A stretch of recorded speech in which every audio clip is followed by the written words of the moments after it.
Well, here we are. What is going on, everyone? Oh, it's you again. Oh, no, it's you again. Me again. Yeah. I'm supposed to be here. I'm obligated to be here. Well, I'm kind of him too. I mean, I at least show up to my obligations. Yeah, unlike some people. Yes. Now, Coastal's having some tech issues. We've been chatting since we've been together for the past 15 minutes. He's currently having Wi-Fi issues and nothing's running correctly. So he might be on tonight. He might not. But show must go on as always. Right, Lucas? Right. Even we may not see eye to eye on everything, but we're still going to give you guys the best show possible here. So we thank you all for being with us. Look, we got Over Easy Stevie's in chat on Twitch. Yeah, look at him. Over there with the hype train. Say hi to Jay Can 4382. How you doing? Also, of course, we have our Hunter Dillon. Are you going to put him on timeout again? Are you going to be nice? Depends if he pisses me off or not. Oh, so that's the standard. If we piss off the host, then we get put in timeout. It's typically how it goes. Yeah. Oh, and then there is the smartest human being on the face of the planet. Well, this guy? Yes. Look, expert knowledge from the Gordon Soley of RMP. For those of you who don't know who Gordon Soley is, he is like broadcasting royalty in the wrestling business. So that is very.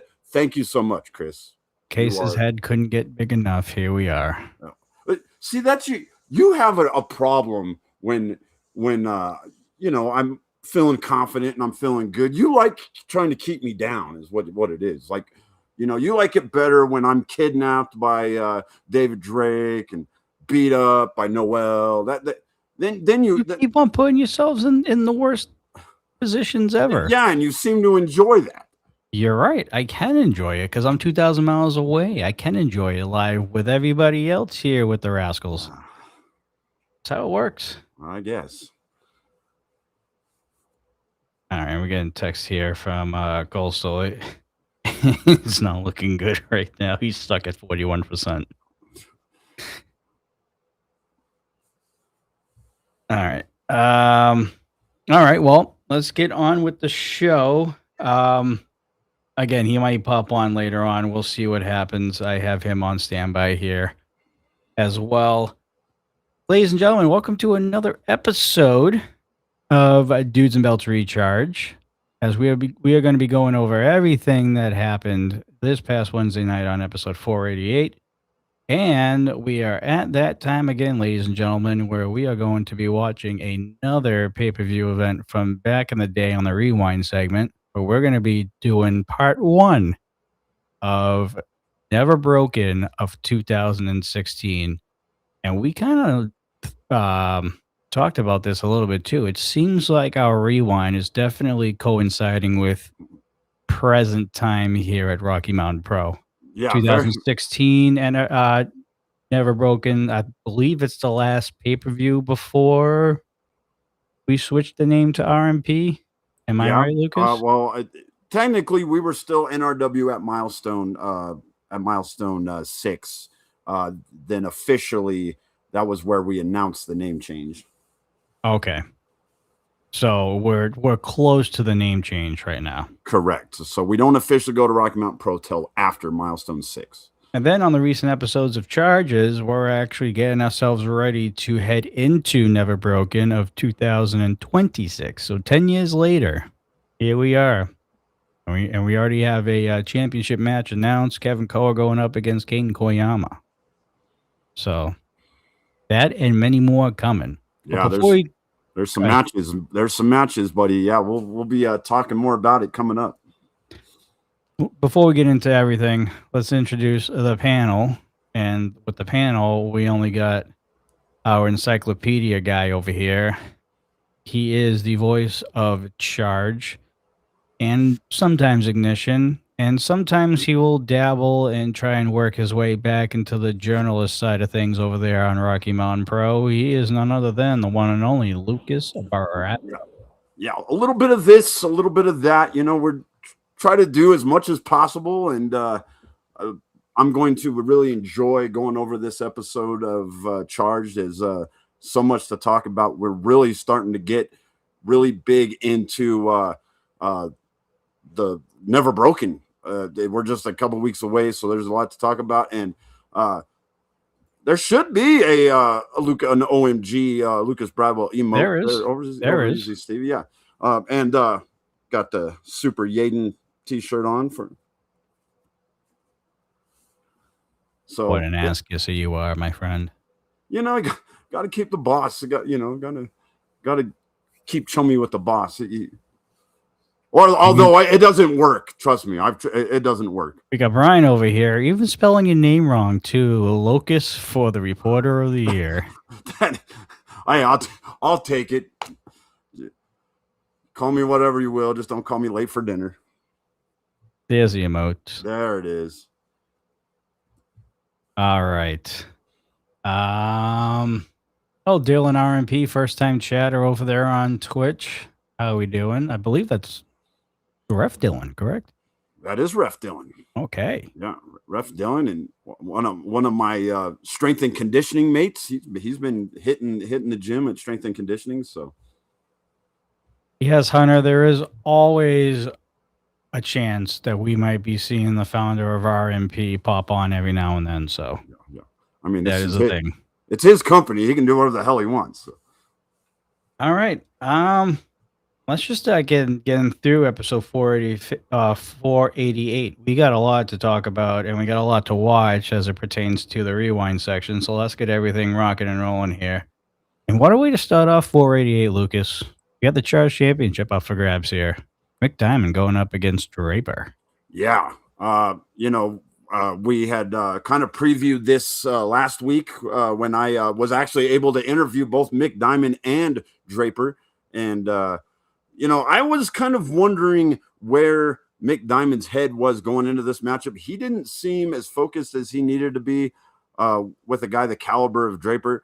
And Draper doing Draper things, kind of teasing the ladies out at outside the arena at the Stanley Marketplace, getting them all riled up, and kind of a very convincing win by Draper. Mick Diamond's had his struggles since returning, and I don't know if you've noticed that as well. It doesn't seem like Big Mick energy has really popped up. It seems like he needs to find that Big Mick energy again. I just don't know what's missing. Maybe he needs to find some people to kind of gravitate to kind of get that energy back. But it just seems like there's something missing with Mick Diamond. It seems like he needs that guy. He needs that guy to kick him in the high gear from the looks of it. Because right now he looks like a lost puppy right now. Yeah. He definitely, there's something missing. But I can tell you what though, Draper he's showing his dominance as Charge champion.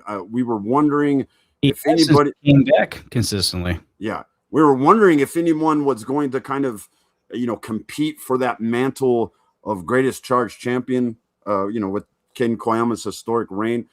I know he's a long ways away from maybe reaching that, but right now with the dominance that he's defending that title with is very impressive. So Draper, he could be one to watch here in the next couple months if he continues at this pace. He continues at this pace. Ken Koyama's historic Charge Championship reign could be in jeopardy if he keeps on rocking and rolling the way that he is right now. Absolutely. Let's talk about the interaction between Josie and Pumpkin. Not a typical interaction pitting both these women at Never Broken for the Lockettes title. It seems to be pretty cordial. Seems they both have some mutual respect for each other going into this match. Yeah, it does. Josie is she's kind of a hard person to hate, really. I mean, she's got that tremendous energy, that great attitude. So there's really not much to really hate about Josie. She's got a tremendous heart in the ring, and I think Punkin respects that. I think Punkin respects what she's seen out of Josie. I think she's looking forward to a very competitive matchup and Never Broken, and so yeah, there's seems to be some mutual respect, and I'm kind of I. I'm kind of looking forward to seeing just a good competitive matchup without any kind of nonsense. There doesn't always have to be hatred in a matchup to have a great matchup. If two competitors are just both kind of equally matched and they go about things the right way, it can be a great matchup. And I think that's what we're going to be looking forward to at Never Broken. Definitely going to see some two polar opposites across from each other in that ring. We all know Pumpkin's tactics. We're just starting to see a little bit of Josie's in-ring competitiveness and how she goes about um, competing in her matches as well. Completely two polar opposites, and I'm very much looking forward to this match.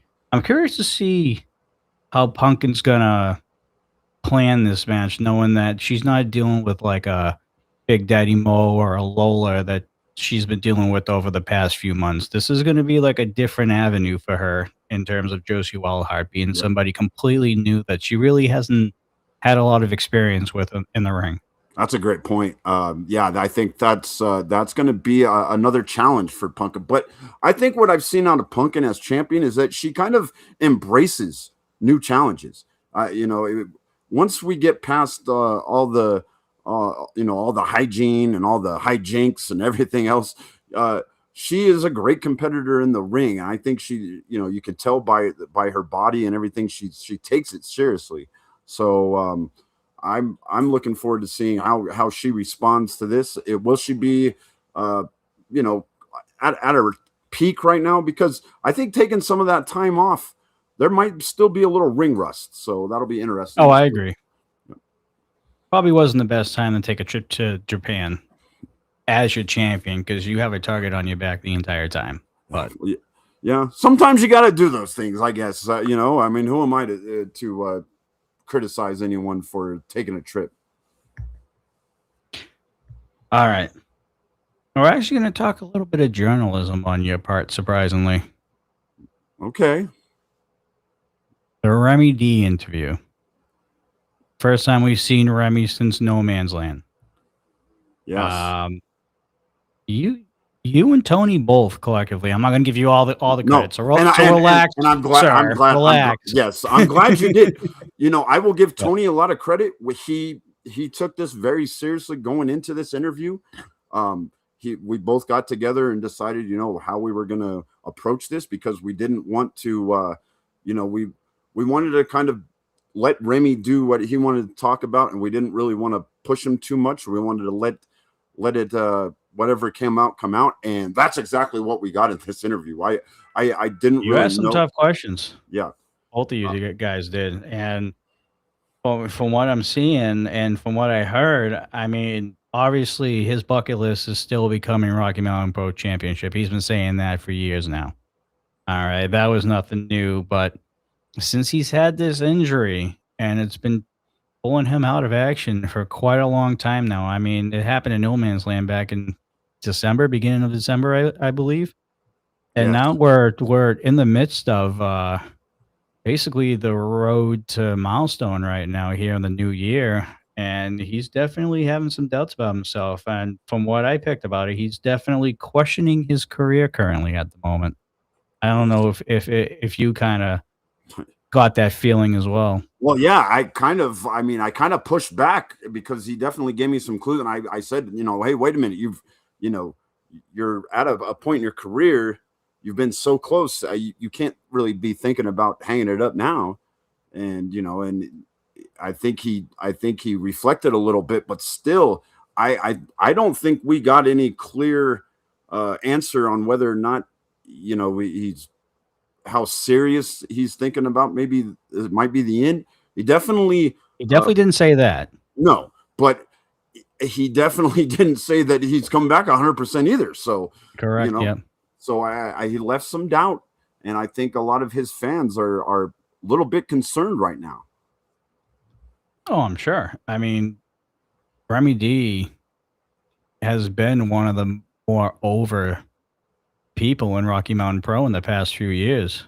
I mean, Yeah, we can all look back to when he won the Charge Championship a few years ago at Milestone, and how much his career just skyrocketed after that. And even before that, he was right up there. He's probably was and probably still is probably behind Chopper City as one of the more over people in the company right I now. would have to agree with that. Yeah, I would say it's Choppa City and then Remy D. I really can't.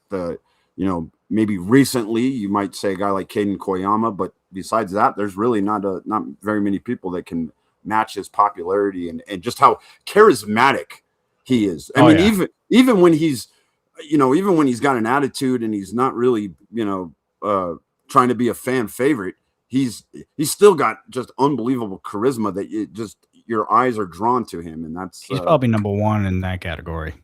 I would agree with that. Um, so yeah, that was definitely concerning for most fans. But again, he didn't say that he was done. So I just want to emphasize that he ain't done. Obviously, he's still going through therapy and rehab and all that stuff for his injuries. So only time will tell. But as of right now, from what I got out of that interview, I didn't hear nor see him 100% leaving Rocky Mountain Pro at this No, point. So no.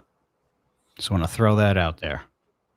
Um, Moving on to our next match on episode 488, we did have DJ Brown going up against Stan Logan with looks like a newcomer in Stan's corner from the looks of it. We saw last episode 487 that Enrique really didn't really care to be by his best friend's side. He seems to be more focused on, I guess, Mm, what Lucas would call the the devil of the journalist. yeah, yes. You know, you know, I she may be the Yoko Ono of wrestling because she broke up Joey Hendricks and Enrique Calderon, and she might be the reason if Stanley Logan and Enrique break up. She could be the Yoko Ono of Rocky Mountain Pro. Although Slade does a pretty good job when she's here backstage, so As much as I know. I can't You, knock her. And see, Lucas, you're getting better, buddy. yeah, You're doing I. a good job. Therapy must be helping. Do you know how hard that is for me to say? Oh God. Keep on going to that therapist, bud. Yeah, But but Stan yeah, has a new sidekick in AJ Lotto. yes, Give us some intel on AJ. man, this guy is a monster. And I'm Yeah, he telling you, looks like it. he's a powerhouse. This guy, he's rough and tough. He's gonna be if Stanley Logan gets to that next level, which we've been talking about, for a while with Stanley Logan, that he has that potential. I think if Stanley Logan gets to that next level, a lot of it's going to be because of AJ Lotto. This guy, man, I'm really looking forward to what he brings. He's an impressive individual, but he's going to be a problem to deal with. And we saw in this matchup, So is even DJ though, Brown too. yeah, Once he gets his legs in. Well, I think both you and I have both said we're kind of fans of what we've seen out of DJ Brown, and we'd like to see more. And so I think both of these guys are those guys that are just on the cusp of breaking through the next level. But right now, after this matchup, I'd say Stanley Logan's closer to that, especially now. He realized, hey, maybe I can't depend on Enrique to always be there, so I got to have a plan B. And having a guy like AJ Lotto, that's not a bad plan B. And really, Lotto didn't have to do anything physically. It was just his presence out there. And I think that maybe helped spark something out of Stanley Logan. Also, Stanley Logan looked like he was maybe a little bit, he had a little extra motivation, maybe trying to prove a point to Enrique. Maybe feeling, hey, Enrique's not, maybe you're not here, but you're going to see this. You're going to see that, hey, buddy, you might want to get on board because we got something working here. And Stanley Logan picks up a big win against a guy like DJ Brown. Yeah, I don't know if it was you or Coastal um, pointed out that this year could be the year for Stan Logan to break out. I think that was Coastal. I've been kind of hesitant because I was worried about kind of that relationship between him and Enrique. But hey, if this is what we got to look forward to, this could be it. Definitely could be. Oh, look at who we have here. Oh, big Dorian Maddox, the madman. Welcome, welcome. All right. Obviously we called this last week or the week before, whenever they had their match. C-Rex calling a shot on Lilith, as expected. We knew this rivalry wasn't done by a long shot.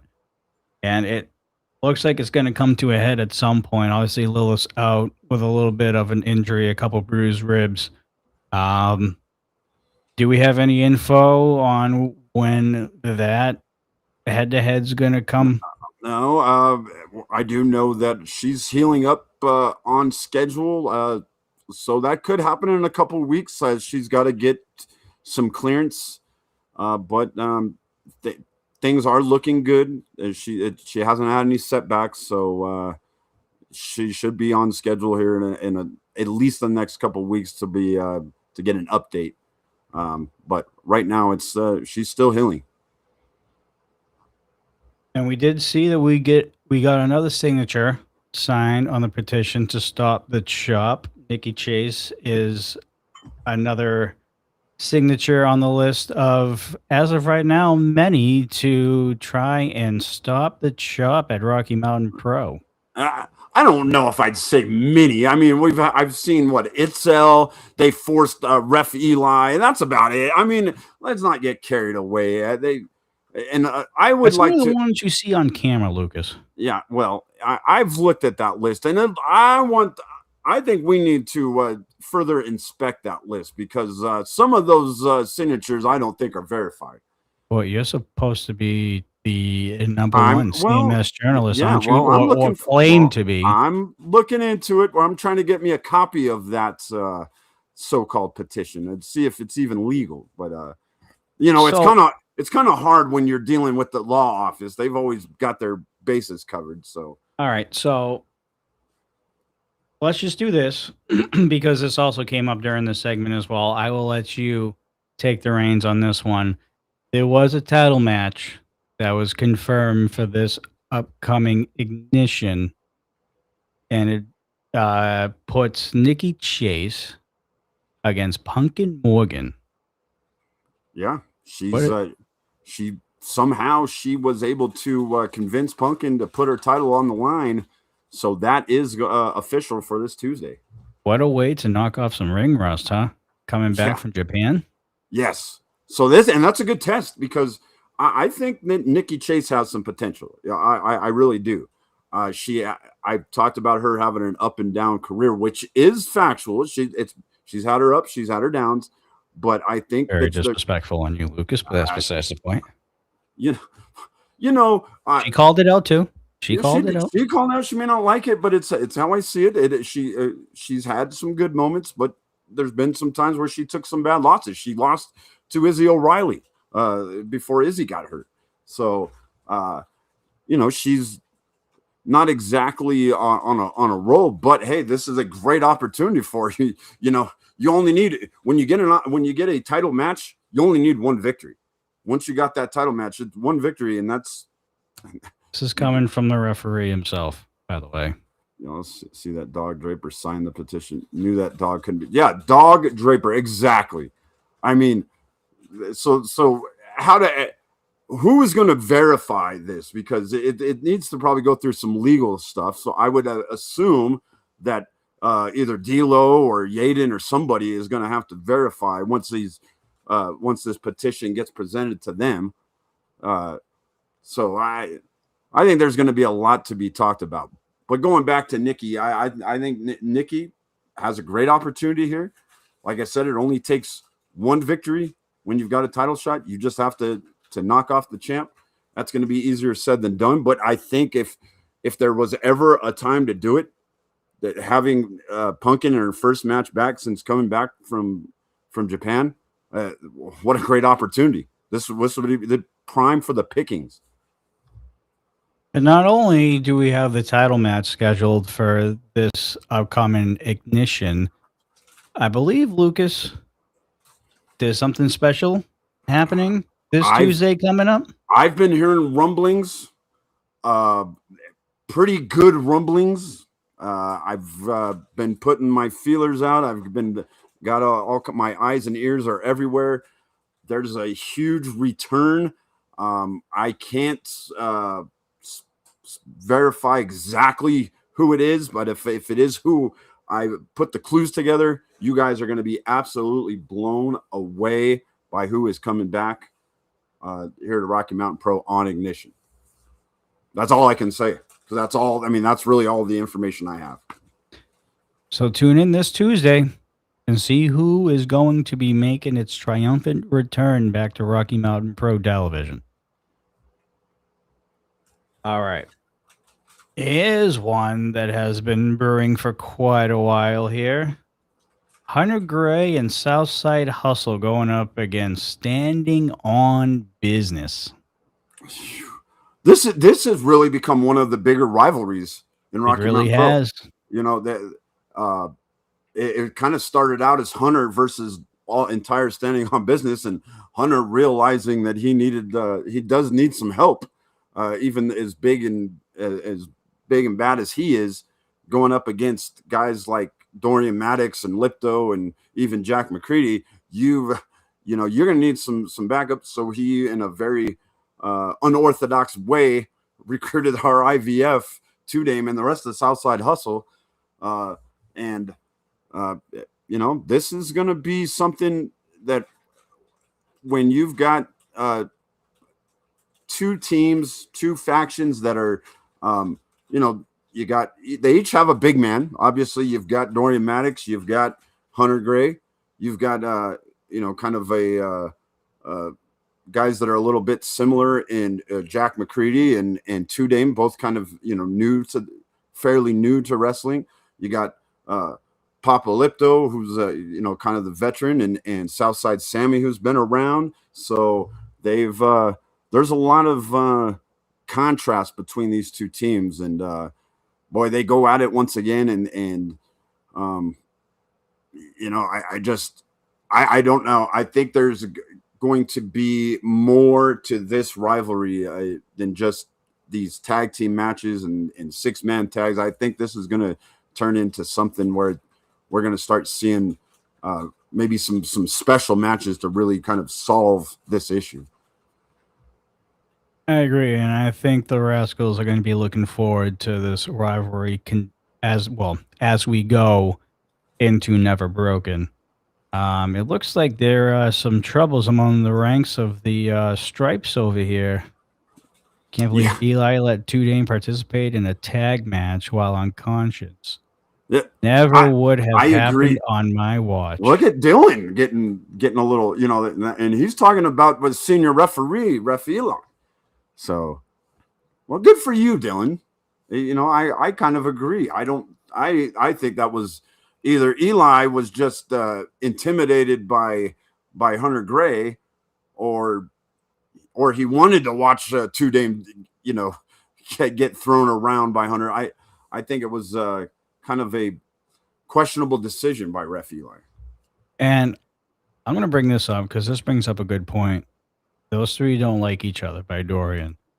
He's kind of right in a way. It's very tough for that combined team, considering what they've done to each other, to coexist consistently against a force like Standing on Business, who I'm very high on, by the way. Wow. And you should be. They're Standing on Business right now. They're a cohesive unit. They've got they've got two veterans in Dorian Maddox and Lipto, and they kind of are mentoring a younger guy in Jack McCready, or at least a guy newer to wrestling, who's got potential. We've seen the potential of McCready, and it seems like they're trying to draw out that the best of McCready.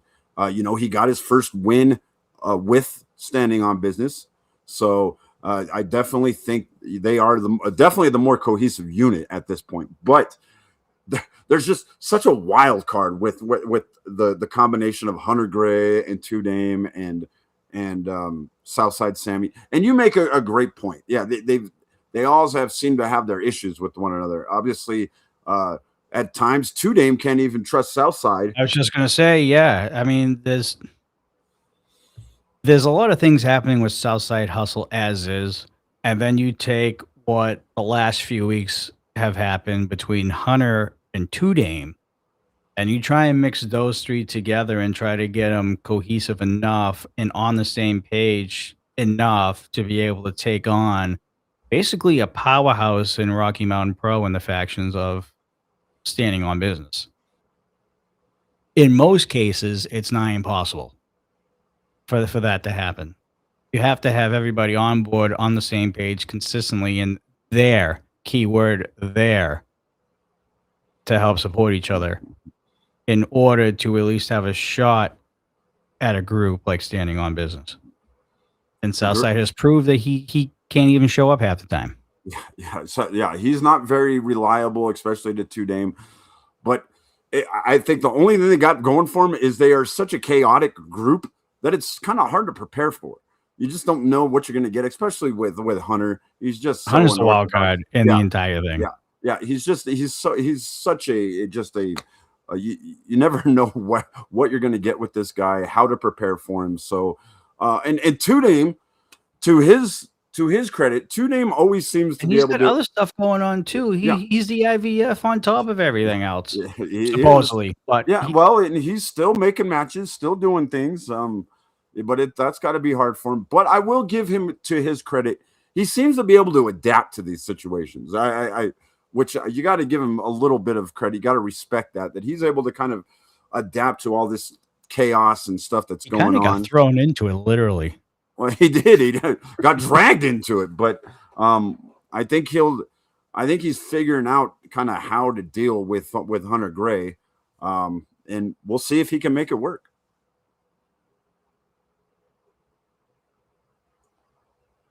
All right. My bad, folks. Coastal is texting me here. From what it sounds like, it looks like his stuff's about to explode. So,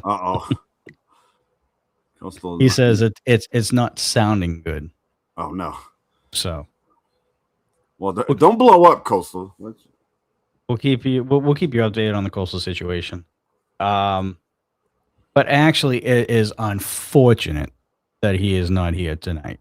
Currently, he might later, but it looks like Anaya once again doing God's work. He's in Damon's head now too. He is. It's beginning. You got to give Anaya just a lot of credit on how he's able. Cards. Yeah, how he's able to plant seeds and just and it's just little subtle things, but he knows exactly what buttons to push. And you know why he knows what buttons to push? Because he was a part of a very powerful group at one point, and that had we're on it right now in the rewind. It has some of the same dynamics, a lot of the same dynamics that the Wake had. There was also in the 4 Point Cartel, so he knows exactly how a group like that works, and he knows what it's like to be on top, and so he knows exactly kind of what is going on and able to poke the bear literally with Damon Ace. Now he's got at least two members are right now reeling a little bit. Damon's definitely kind of jumbled up, and it seems like Casanova's a kind of a hot mess, to be honest. So he says everything's has good. Snuck into Casanova. Yeah, and who knows if he's even after the last week, we don't know exactly what kind of condition he's in. He's doubting himself a lot, as he should. He's been struggling since he lost the NRW championship to his so-called brother. Johnny Casanova could be facing Koa at Never Broken, but in fact, his brother is Caden. So I don't know. And then Anaya did what he did, and now he's under the skin of Damon. Are we going to see a match with Damon and Anaya coming up? Is Damon going to fall victim to the mind games? We're on that path. I hope so. I know I you hope so. I know you hope so. I don't really care. I just want to see. I want to see that would be great television to see Anaya and Damon Ace. So Oh yeah. Besides that, yeah, but I know for you personally, yes, this is what you want to see. this is a perfect time for the law office to pick the bones here. Well, and it's a perfect time. They might be coming up with a little plan. Somewhere in a hidden cave or some office somewhere, Preston might be hatching a plan. What is this? What do we have here? Don't make me put the hashtag in the chat. You've been doing well up to now. I'm only doing well because I got to pick up the slack here. What are you talking about? We're picking up the slack. We don't. We're picking up the slack. We're picking up the slack. You're doing fine, but I'm also doing a great job of analyzing what's going on here. I'm being unbiased, unlike you, who wants to see the wake, just take it off the map here. I've already stressed my positions and why I am in the position I am at. I understand that. And you agree with that. As a matter of fact, little fourth wall thing here. You decided to send me a goddamn picture this week of that infamous moment, sir. I did. Yeah. It happened to pop up on my timeline. Yeah, it just so happened to pop up on the timeline. Yeah, it so happened, and so I just thought you would enjoy that. Oh yeah, thoroughly. I enjoyed every single freaking bit of it, Lucas. Yeah. Just made me it kind of reaffirmed my stance on where I'm at right now. Anyways, main event. Been talking about it for the past few weeks. Both ladies have been talking about it for the past few weeks. The Peruvian street fight happened. Takana-Kui. That one, yeah. Takana-Kui. Not going to try it. All right. Accent won't allow it. All right. All good. I tried, folks. I tried. All right. The main event of episode 488, the Peruvian street fight, which is way easier than what he was saying. Lola Yara going up against Big Daddy Mo. Surprisingly, Lola got knocked out in this match. She did. In her own match. In her own match. Yeah. I mean, this is something she grew up with. I mean, this is like Peruvian tradition. This is Peruvian culture that, you have an issue with someone, you go and have a good old fashioned street fight. And, this is what she wanted. But Big Daddy Mo, she pushed Big Daddy Mo to this. We've seen now Mo, Mo shaved her head. Mo's got a new look. It seems like have a new attitude. She's got a little cuckoo. We've seen in these promos, she kind of has lost it. And that's very dangerous. Big Daddy Mo is already a dangerous lockette. She's very strong, powerful, great in the ring. But now you give her a little bit of a, crazy edge to her. That's dangerous, and she's proven that she can compete in a match like this. It was hard hitting. We even had the Lockettes champion at commentary with us, and even she was like, "Man, I wouldn't want any part of this. I'm glad it's these two beating the hell out of one another." So I'm very surprised. Out of the outcome. I really thought that maybe Lola would have had the advantage in this matchup, and she took some early advantages. She had a couple times where she had Mo pinned in the corner, and she was just wailing away with body shots and had Mo down and looked like she was going to come out on top. But Mo just found another gear, found this something within her that just came out and beat beat Lola into submission. Yeah, I was very surprised at the outcome. Big Daddy Mo came to play. So did Lola at times. And yeah, I mean, there's no other way to say it. I mean, I think we're all shocked thinking that this was kind of her match. She called Mo out in this match. She has the background for it. I'm just surprised that, she went out the way that she did.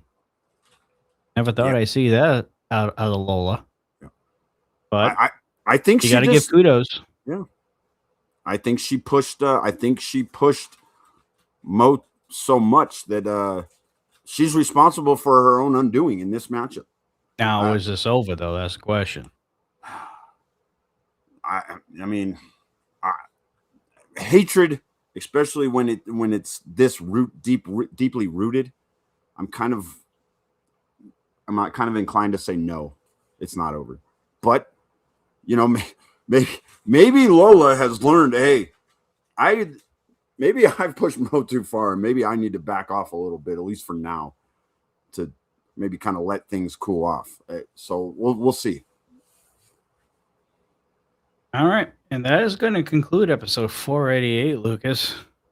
What are your thoughts here as we head into this week's episode coming up on Wednesday, airing, of course, every Wednesday night, 7 p.m. Mountain Now time. That is at 9 p.m. over in the eastern part of the regions.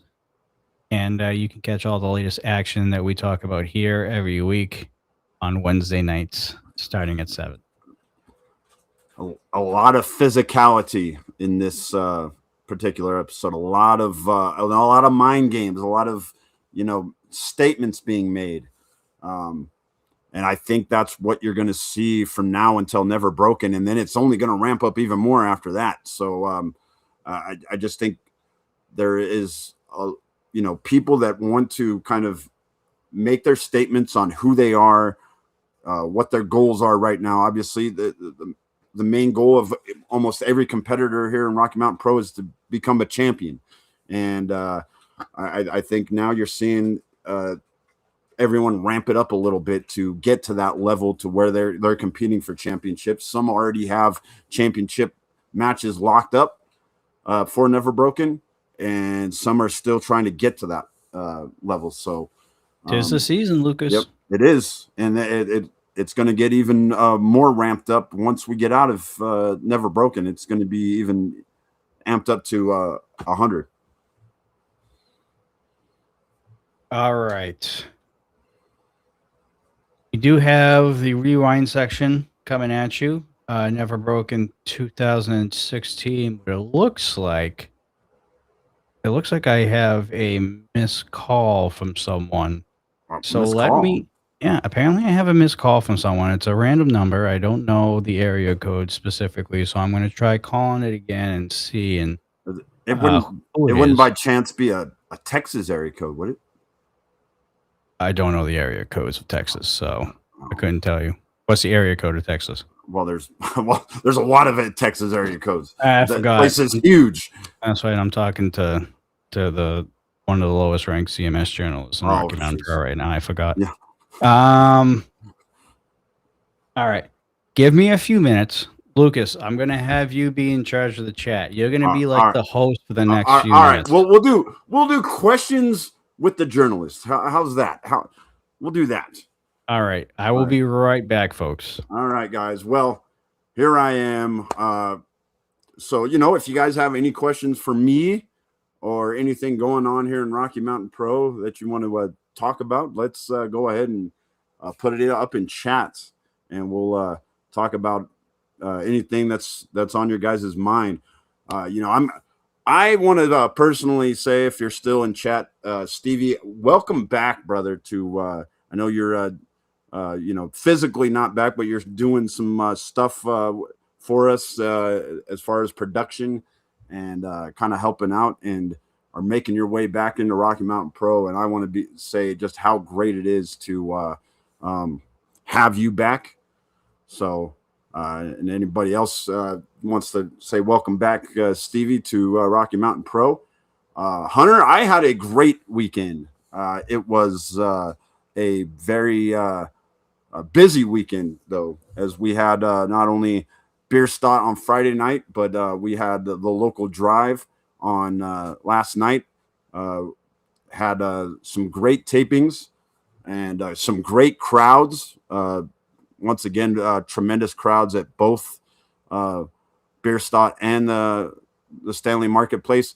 We had a little weather on Friday night, so we were a little bit worried on how that was going to impact the crowds. We uh, got some snow for the first time really all year here in Colorado or in Denver. First actual major snowstorm, but it didn't really stick to the roads because we've been so warm. So the crowd still came out in droves, and we had a great crowd at Bierstadt. And then last night the weather was pretty good, and they showed up again. And then today was an absolutely beautiful day in weather. We were up in the 70s, so had a great weekend. Yeah, so that was our weekend here at Rocky Mountain Pro. And All I right. did so. All right, who's calling or who called? All right. We got him online here. Oh. Hello, sir. Can you hear me?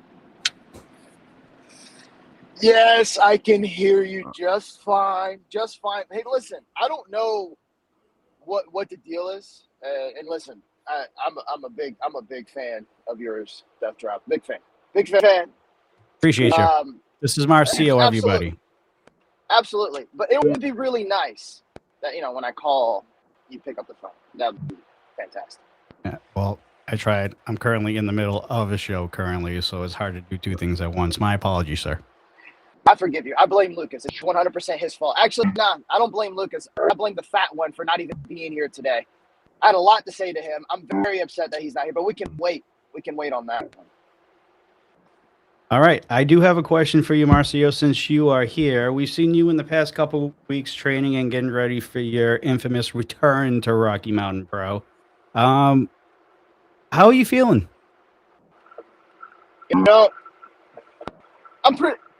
I'm feeling pretty damn good.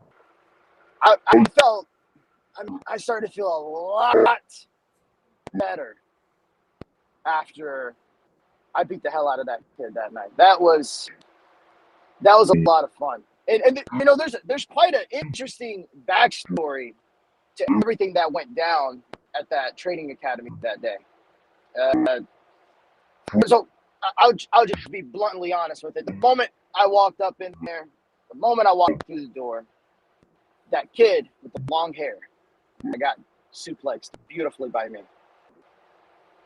He comes up to me, and he instantly recognized who I was, right? As he should. He watches the show. He's like, "Man, I know you. You're Marcio Santos. You're the professional." He's like, "Yeah, that's me, 100%." I didn't say it like that. I'm amplifying it a little bit more. In reality, I was like, "Yeah, that's me. What do you want?" Right? Kid starts asking me a bunch of questions, and then things start to trickle down, and I come to find out, he's a big fan of the Wake, which good on him. Fantastic. That's a shame. That's a shame. That's a damn shame. That's a damn shame. Whenever he told me he was a fan of the Wake, I was expecting him to be, 300 pounds and love Twinkies, but he didn't, and that was very shocking to me. Very shocking to me. But I was like, okay, cool, whatever. Everybody's got their taste. Some people are extreme leftists, some people are extreme rightists, some people like up, lay, like down. Whatever, man. Whatever floats your boat or sinks it. But then he started to talk about the NRW Classic. And then he asked me, "Hey, why weren't you in it?" Like, I saw the adverts. I saw the original adverts. You were on the tournament. And I said, "You're right, I was." But there are bigger things that are more important sometimes in being in a tournament that I know that I can win. For instance, my contract was up. And I refused to work for free. And D'Lo Brown, for whatever his problem is, didn't think at the time the value that a professional like me would bring to the table. Luckily, as much of a pain in the neck Preston is sometimes, Preston got me exactly what I wanted, and now your boy's getting paid very well. Very well. Glad to hear. Now I'm back. Absolutely. Now I'm back. I'm back, and I got one thing in mind, and one thing only. And I'm fired up about this because this is important to me. Because this goes back to this kid. So after I explain that to the kid then starts to let me know about his favorite wrestlers, you know. He tells me about the history of RMP, like Balaam. He told me all about Balaam. Don't know who Balaam is, but hey, good for Balaam. He told me about how much he used to love Anaya back in the day. So this kid has been watching since he was, I don't know, maybe 12, 13 years old. Long time. He told me about Dozer. We all know now, who has moved on to some pretty big stuff. So he's just letting me know. And then he decided to tell me who his favorite wrestler is ever in RMP. And that's where I took offense to him. Because he decided to tell me his favorite wrestler is Caden Koyama. Ooh. Now, that typically wouldn't really make me really that pissed off. But what really pissed me off is that he just wanted to keep telling me over and over and over again how much he thought that Koyama was the man, right? Here he is, new number one contender for Kevin Koa's RMP championship that Kevin Koa would have never had if it wasn't for me, right? He wants to sit there and keep telling me, oh, Koyama's the man, Koyama's the man, Koyama's the man. And I was like, all right, kid, you want to think he's the man? That's fine. Let him think he's the man. So whenever we laced up the boots, I got my gear on, I got ready to rock and roll in practice. I decided to just take it upon myself to show that kid who the real man is. You look good doing it. Oh, I looked great doing it. Oh my God, picked that kid up, dumped him around on his head. Then the other kid tried to get in the way, threw him over my head. And unfortunately, things got a little bit dirty. And I got a little rage. I passed out a little bit. And I did deliver the hammer of God to a lady. Shouldn't have done it. I apologize. But at the same time, no, I don't. Because I really don't care. She had it coming too. And it's unfortunate that me and Houston left things where they are, and he decided to ask me to leave, but that's fine. I don't need that place anyways. No big deal. But that's the problem of all this, and this is the kind of thing that, because we have this facade at number one contender, right? Caden Koyama, number one contender for the RMP championship. And I'm happy for him. Listen, I know the story of Koyama. I've heard it when I was there in Colorado, when I was part of the academy, working every single day. 100%. A lot of people don't know this. Maybe they do know this now, but Caden Koyama is actually one of the coaches in Colorado. Yes, he is. And the first person that I saw when I walked into that building, the first time I walked into the quarry, the very first coach that I had the, I guess, pleasure of training with was Caden Koyama. Now, a lot of people may not know this, but yours truly's been wrestling for a lot longer than Caden Koyama. Now, most people would see me, they would see how I operate. They see how destructive I can be. They see how much of a professional I am. They instantly give me the respect that I damn right deserve. Did Koyama do that on my first day? Nah. He treated me just like everybody else, and that really pisses me off to this day. Pisses me off that a guy like Koyama, when he first started, unlike me, who was born into this, like fish to water, was instantly great. Somebody that when he came into wrestling, and he was going to wrestling school from the get-go, had 2 left feet, couldn't do anything right, couldn't do nothing. The underdog, the real underdog that everybody wants to see, right? Caden Koyama, the underdog. And he goes on, makes himself a great tag team. Some people, a lot of people say, one of the greatest tag teams, not only in RMP, but in professional wrestling with Johnny, right? And then he goes on to accomplish something very few people can do. He took a championship that was weightless. That thing, it made it mean something real. He took the charge title and elevated it to a level that no. Did we lose him? I think we lost him. He is on the road, guys. I will say, I know he was driving back home. He does not live in Colorado anymore, so that's the reason why we're getting a phone call. He wasn't able to get on video with us, but Yeah, hold up. maybe, or did we get him back? I'm back. Sorry. There we got him back. All right. That was Preston calling me, telling me to be careful what I say sometimes, because The man doesn't stop working. D'Lo Brown sometimes, he gets a little too happy with the fingers. Don't want to get suspended, but it's all right. Part of the contract. I guess I get it. Anyways, to what I was saying. Caden Koyama, greatest charge champion RMP has ever seen. Earns himself an opportunity at greatness. Once again, sorry, folks. This is what happens when we're in the back roads of Texas or Oklahoma. All right, here we go. We're doing it again. Here we go. Keeps calling me. I'm going to kill him. All right, we're Can back. y'all hear me? You got me? Yeah, we got you. Got me. All right, back to what I was saying. Caden Koyama, now having an opportunity of a lifetime, an opportunity that he probably never thought he would have. An opportunity.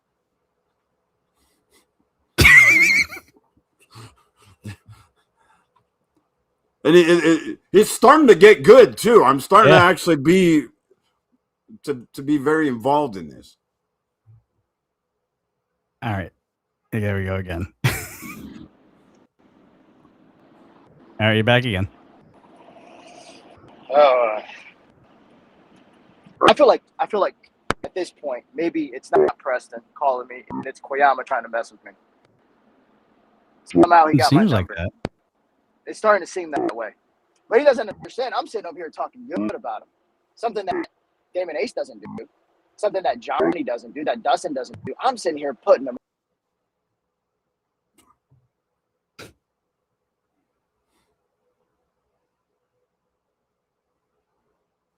Well, what do we what do we do, Mr. Host? I kind of think that maybe Caden he's probably tired of hearing what Marcio has to say.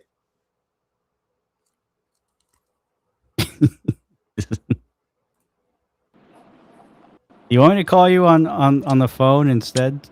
No. We got this. Okay. We got this. Hold on. All let right. me just hold on. Let me do the professional thing, and let me just put my phone on do not disturb. And if Preston is watching this, Preston, stop calling me.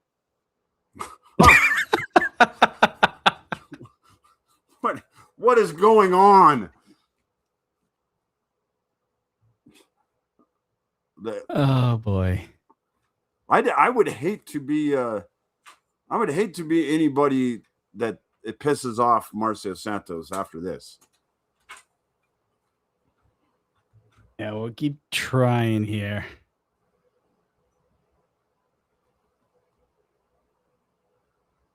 He keep on talking, Lucas. He makes some good points though about kind of how things are looked upon with the wake, and especially with Caden. But I will say this: Caden has earned all his flowers, right? Caden has earned his flowers. He is the underdog, and Marcio is absolutely right. Marcio's been doing this for well over 10 years. I think it's been close to 12 years he's been a professional wrestler. Caden started Caden started his training in 2016, right where we're at here on the Rewind. In fact, we'll probably be seeing Caden in the next couple months of the Rewind for his debut. So all these points that Marcio's making are 100% correct. I just think that he, I think that he is making some great points, but at the same time, he doesn't realize that, or I'm sure he does realize that the wake right now are a hot commodity, and they're what's Hey Lucas, I got him. Okay, well let's let him finish his thoughts here. Let's let him finish his thoughts. All right. Marcio, you were saying? Yes. Where was I? Refresh me. Oh, yeah. No, I got it. Koyama, greatest charge champion, right? Now he's got the opportunity of a lifetime, an opportunity that he never thought he would have. He never thought he would have. Johnny never thought he would have. No one, and I mean no one, his own mama, didn't know he would have, right? An opportunity at the RMP Championship. An opportunity at a title that should be mine from the get-go. Good for him. Hey, round of applause. People listening at home, give him a round of applause. Pat yourself in the back, Koyama, and say, good job, self. I put myself here. Good for you. Good for you. But I want to ask you something, Koyama. Does it bother you? Does it eat you up inside to know that the only reason why you won the NRW Classic is because I wasn't there? Does it eat you up inside to know that if I was there round one, you would have never made it to the finals? Because I'm going to be honest with you, Koyama. It burns a hole through my damn soul. It burns a hole through my damn soul that someone like you is moving on to go fight for an RMP championship that you don't deserve to be in. Someone like you who does nothing, it belongs nowhere but at the very bottom alongside with Johnny. Someone that's nothing like me. Someone that always belongs on the top. Always. That pisses me off. Now, whether you want to accept it or not, I want to let you know right here, right now. When I come back this week, when I show up on Wednesday, when I destroy whoever has the audacity to step into the ring with me, I am 100% putting the hunt, putting the balls, putting everything on the line to come right at you.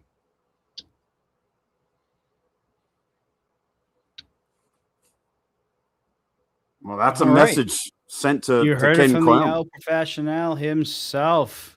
Marcio, it was good to hear you, and we can't wait for you to make your return this upcoming week on Charge. Pleasure will be all y'all's. And I can't wait. Can't wait to see you, Koyama. All right. We'll talk to you later, Marcio. Thank you for calling into the show. Yep, that check better clear. It will. That check better clear. It will. I wouldn't hold my breath. The last one was behind 2 weeks. 2 weeks. The $5,000 was behind. I Wow. already talked to Behind again Preston. this time. I already talked to Preston about that whole situation. We got that cleared up. You should be okay. Good. All right. You're a good man. You're a good man. Lucas, I don't know if you can hear me or not. I hear you. I hear you. He's a piece of trash. And then you let know Coastal, Fat One, the Twinkie loving one, that next time I see him, I haven't seen him yet. He hasn't had the balls to show himself, show his face around RMP. When I see him, I'm going to smack him so damn hard. All of the fat that's on his body is going to come right off. You let him know. Hey, Johnny, when I see you, me and you're going to have a shot. We're going to have a good time. All right, take it easy. I will talk to you. Can't wait, my man.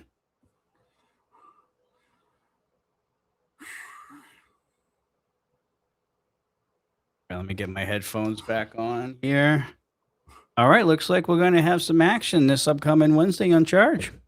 It looks like it. That he definitely made his ambitions and his objective known.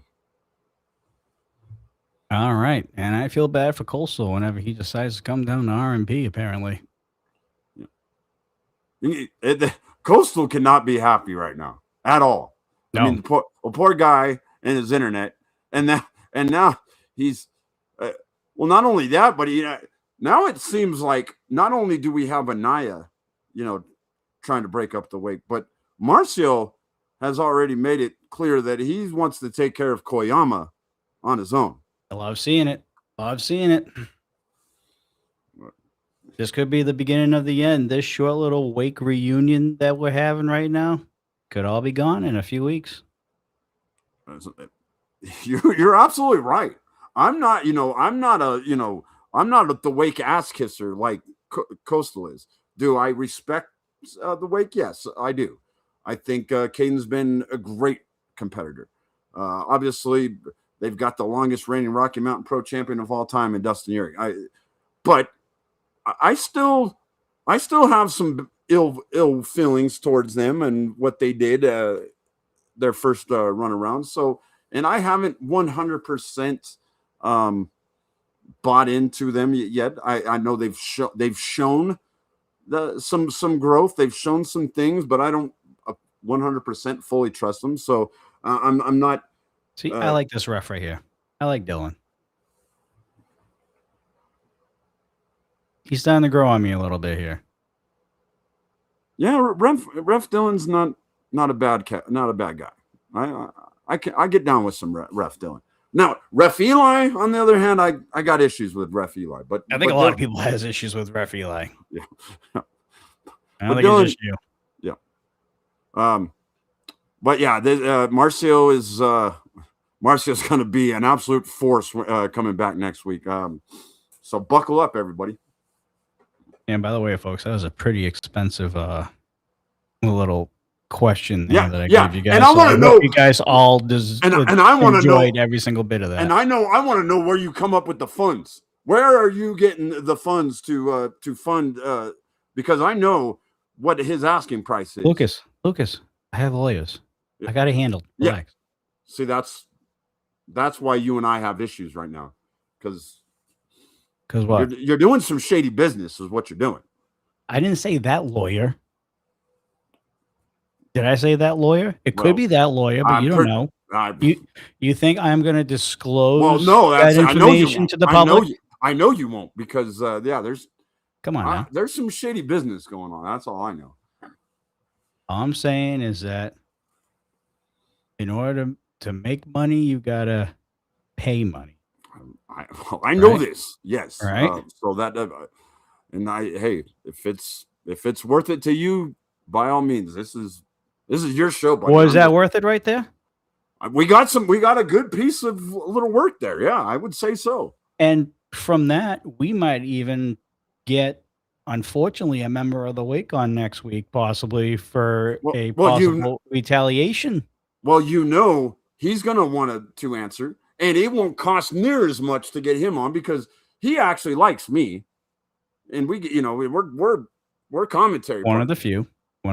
We're commentary partners, and we get along, and I know him and Coastal get along. I mean, Coastal will be sending him drinks and stuff. He's done it before. Yeah. Not gonna lie to you, that Twinkie comment was pretty hysterical. I couldn't hold myself. I'm sorry, Coastal. I'm sorry, but you've laughed at my expense before, so I won't. I don't apologize. I would like to know the Automod censored me voicing my suspicions of Johnny. I did like you, but now I'm starting to think that I might have to change my stance on you, Dylan. Oh, wow. See. Is that better, Dylan? See, I thought we lived in a country where you could disagree with someone. And that was an Automod. That wasn't even me. That's a Twitch thing. Well, but couldn't you have control over? You have control over that. I didn't see it. It doesn't show up on this one. I have to go into the actual Twitch app to actually go through that chat to find it. See, if you only knew what I have to do on a nightly basis doing these shows, sir, maybe you should give me a little bit more goddamn respect over here. I've called you a great host, but your attitude, you talk about my attitude. Your attitude has completely changed over the past several months. I won't deny it. Okay. I won't deny it. Well, that's good. Well, okay. Well, at least we're getting somewhere here. I've also voiced my disdain over the current situation at Rocky Mountain Pro, specifically towards the wig. And I've already stated many of times why I stand where I stand. And to be honest, the guys who I stand with have been very gracious to me, which is a first. And I think that's what I question is because of when you got guys like that being very gracious to you, I got to wonder what you're getting into. I give people the exact same respect that they give me, right? That's how it's supposed to go in life in general. True. You treat somebody the same way that you would want to be treated. Right? Right. All right. I've treated you with respect, but I don't know that you have done the same with me by being very.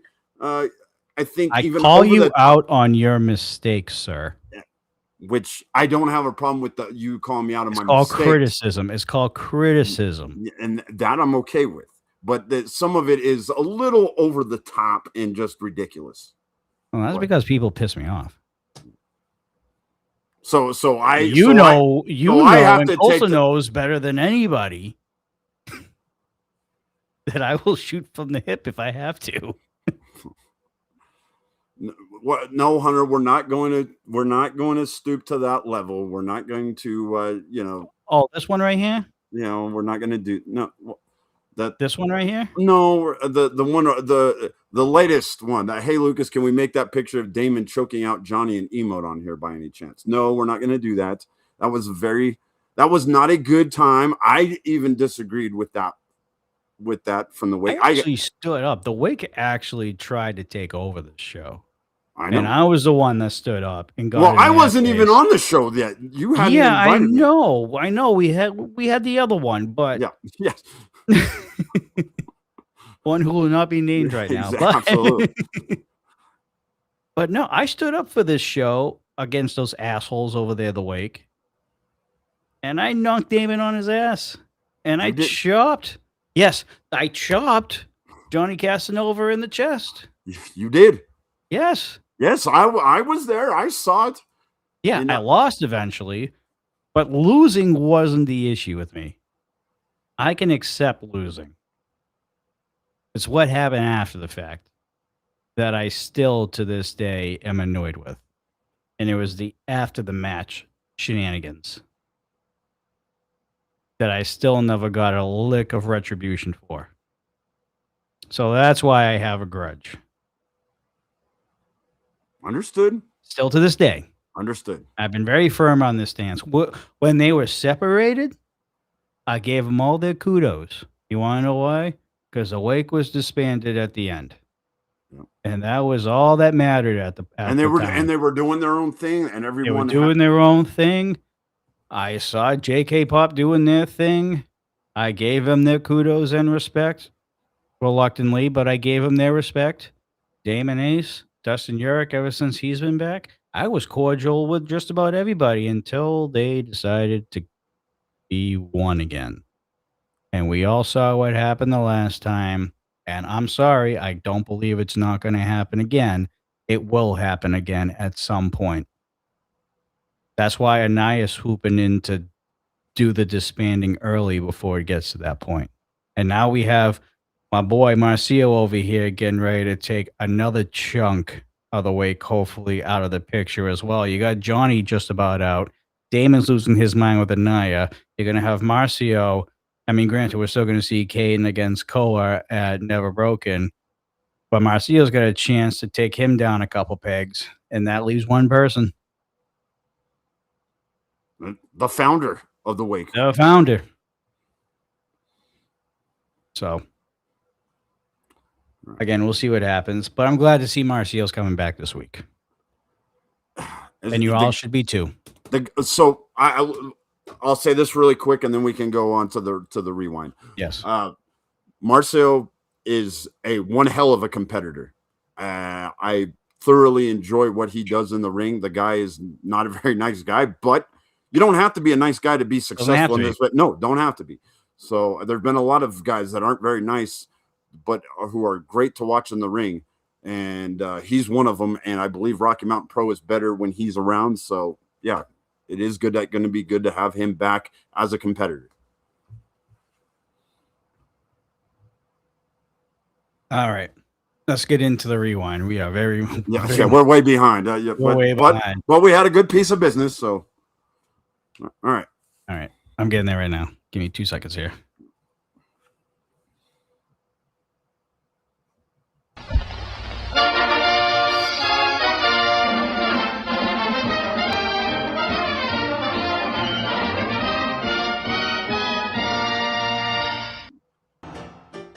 It's that time of the year again.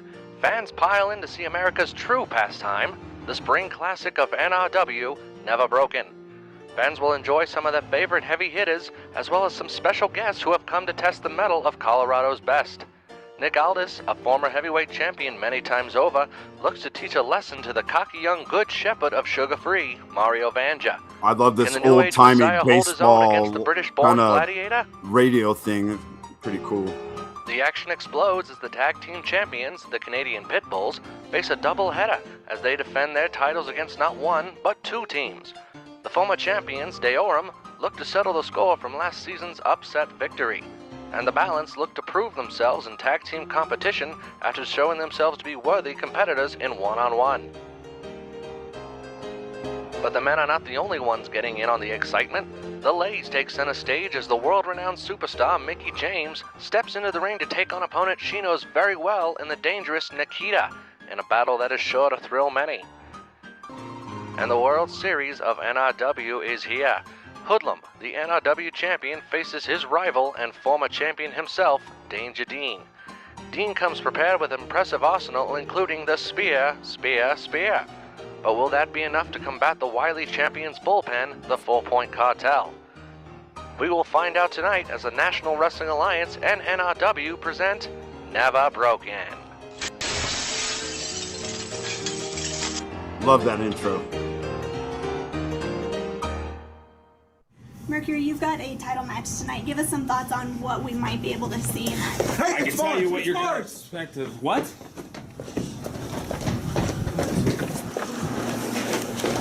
Mars, let's get some help. Get some help. Yeah, here. Move me some help. Hey, he's unconscious. He's unconscious. Mars. Need help right here.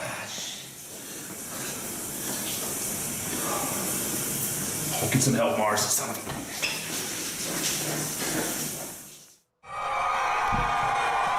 That's not good. No, not good at all. Look at that crowd. Yeah, we got some good crowds for the pay-per-views at Grudge.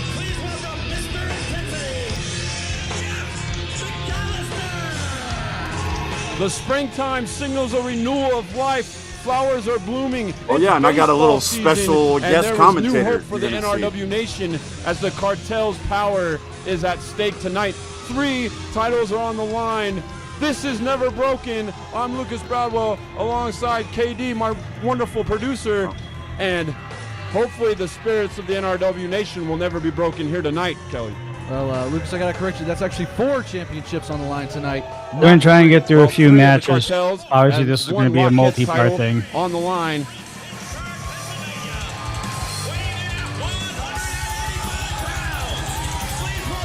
Look at this guy. And you hated this guy. And the new I used to get along, but then Curtis Cole, kind of like you, he decided he was going to change his attitude and became a real has piece the of crap. NRW Nation a buzz. The And he became R&B champion. Imagine what an attitude and change does. he's got his work cut out for him here tonight. He was a great guy when he was the work cut out for him when they faced the on R&B Jeff champion, McAllister. but it was after that. He ain't going to take it easy on Curtis. You know, Curtis, he is a newcomer, like you said. He's got an upset win, some would say, against the Batu. But tonight's the real test. Well, this is a whole nother level of competition. Mr. Intensity, one of And look at that the referee. most respected men in Colorado professional wrestling. I can't see who that More is. than likely, if you've That been is in the Zero Colorado Cool. wrestling That is scene for the RJ last Kearney, 10 years yes. or so, Oh, yeah, it is. you have crossed paths in the training room with Mr. Intensity, Jeff McAllister. You know, and listening to guys like Mercury Yaden, guys like Dustin Urich talking about the training with Jeff McAllister, that's no small feat. That's, you go through him, you're going to go through some stuff. Right. His training school and where he came from, it's almost the Colorado version of the dungeon. As far as Jeff McAllister is concerned. Oh, it really is. Jeff's just hard-nosed, hard-hitting, known, for breaking people, known for breaking not only their spirits but their bodies as well. Yep.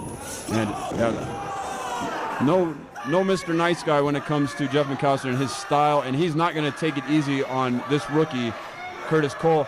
Jeff McAllister, he's got a history here in NRW with facing guys in their debuts and big matches like this here at Never Broken.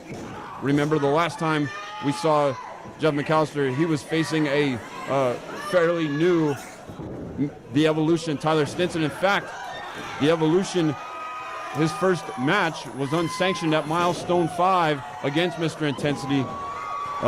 Evolution was able to win that matchup, but lost at Shocktober. So this is a big match for Curtis Cole, and of course Jeff McAllister is going to want to show this rookie who's the boss here in NRW.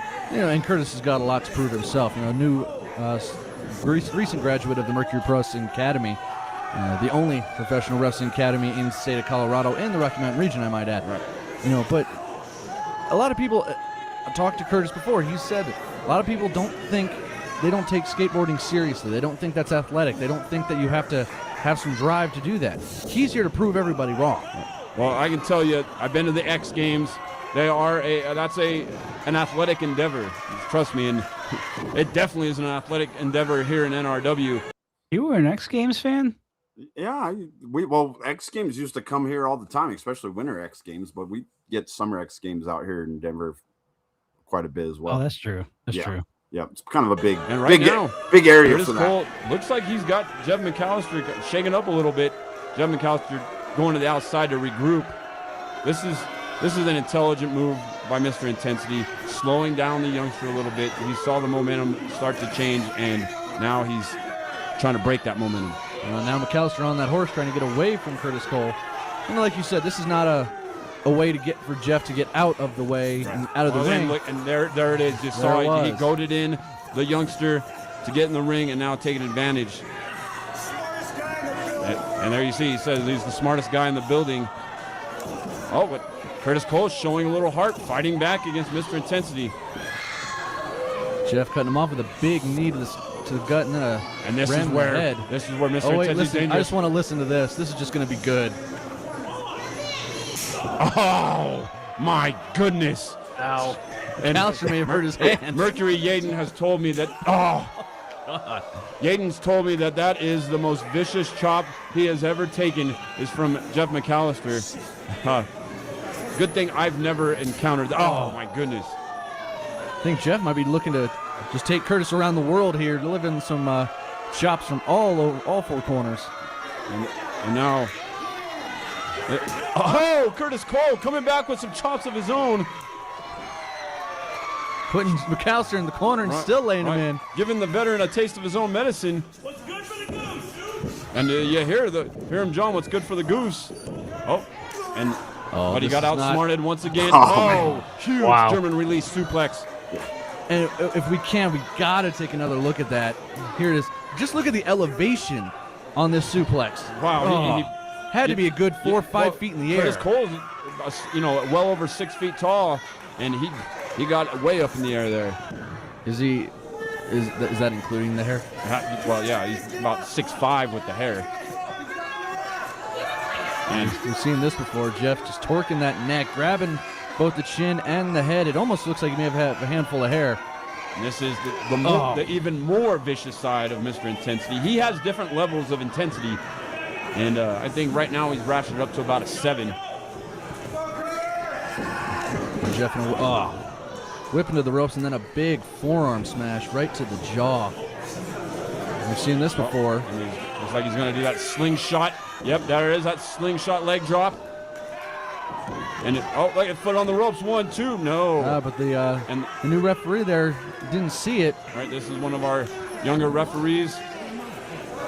Also trained at the Mercury Pro Wrestling Academy. We train referees. We train everybody. If you have the desire and the will, Mercury Pro Wrestling Academy is your place to find all the information. Oh, no one home on that particular occasion. Nice back elbow. Oh, it's Curtis Cole thing. It's springing off the ropes. Drop kick. Very nicely done. Curtis Cole showing some excitement here. Huge back body drop. Starting to fire up a little bit. That's what he needs to do if he's going to keep Jeff on the ropes. He's feeding off this crowd. This crowd loves him. Going for a hip toss, but no, he counters it. Another reversal here. Wow. Looks. Leg lariat. That could be it. 1, 2. No. That's the slowest count I think I've ever seen. Count there, Holy smokes. Came a little slow on that count. But Curtis, not blaming the ref, not blaming anybody. What's it going to take to beat Mr. Intensity? Can Can he he do probably it? cost And him what the kind of an match. upset would this be? Yeah, probably. Yeah, Jeff just was raked the eyes. Raked the eyes, and now it looked like the ref accidentally got maybe punched in the face. Punched in the face or poked in the eye as well. Oh, McAllister. Look, McAllister would have the victory, but the ref's in no shape to make the pin. And Jeff McAllister knows he had the match won, and now he's getting on the ref. Give me a ref! Oh, asking for another somebody. referee, yeah. Oh, look at Cole. So the second rope. Oh, the blockbuster maneuver. And there's another referee. 1, 2, 3. Oh my goodness, huge upset here at Never Broken. That's got to be the Another upset familiar of the face. year. Yeah, by that's far. referee That is Joel. the biggest upset I think I've seen in quite some time, especially on a big event like Never Broken. Wow. Let's take another look at that. That was a shades of Buff Bagwell there. And there's the cover 1, 2, 3, and I can't believe I'm saying this, but Curtis Cole has defeated Mr. Intensity Jeff McAllister here at Never Broken to start things off. We are just getting started, KD. And up next, well, we've got Royce Isaacs. He's coming out. He's got something to say. It's always good when Royce has something to say. It's going to be interesting to see what he has to say. We'll have that next.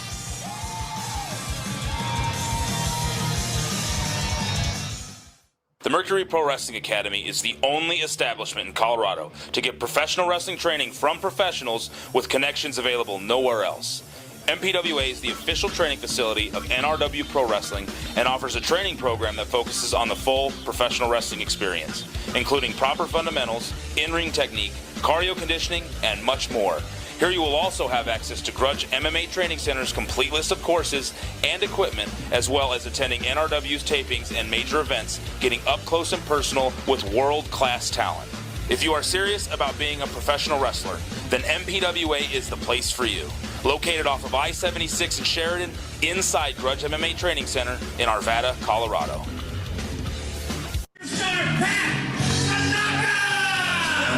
Well, this is a little bit of a surprise. We were expecting Royce Isaacs. We've seen him a few times in the rewind. Yeah, we had this legend treat for the fans here a as few well. times. One half of the Orient Express, part of the tag team Bad Company. Hey guys, I just want to come out here and thank you all. Right now, it's an honor to be here because of Mercury Yaden. Has now hired me on as a coach here in Mercury Pro Wrestling. That's awesome. That's it, man. You guys come out. This is the place to be. He has all the tools to teach, has all the superstars to teach you. So anyway, I just want to thank him for bringing me out. It's an honor to be here. It's an honor to be here at the show tonight. Thank you all for having me out here tonight. An honor to having Mr. Tanaka here. And an honor to have him now with Mercury Pro. That it. Wait a minute. Well, here's the guy we were expecting to see. Right. And Fur coat and all. bet you he's definitely got something to say now. Oh, yeah. How much do you think that coat cost? You guys better get used to this guy. He has the funniest bits in R&B history. Yes, it's very good, and you guys, it very different than from what you guys might see him, watching around. He's been in NWA, and I know you guys have probably seen Royce Isaacs various places around the country, but yeah, much different this Royce Isaacs than what you're used to seeing him now. Yeah, you guys are going to get a kick out of Royce very soon, actually, because we're getting towards that time in the rewind where yeah. Edit that, you're Kelly. going to laugh your ass off.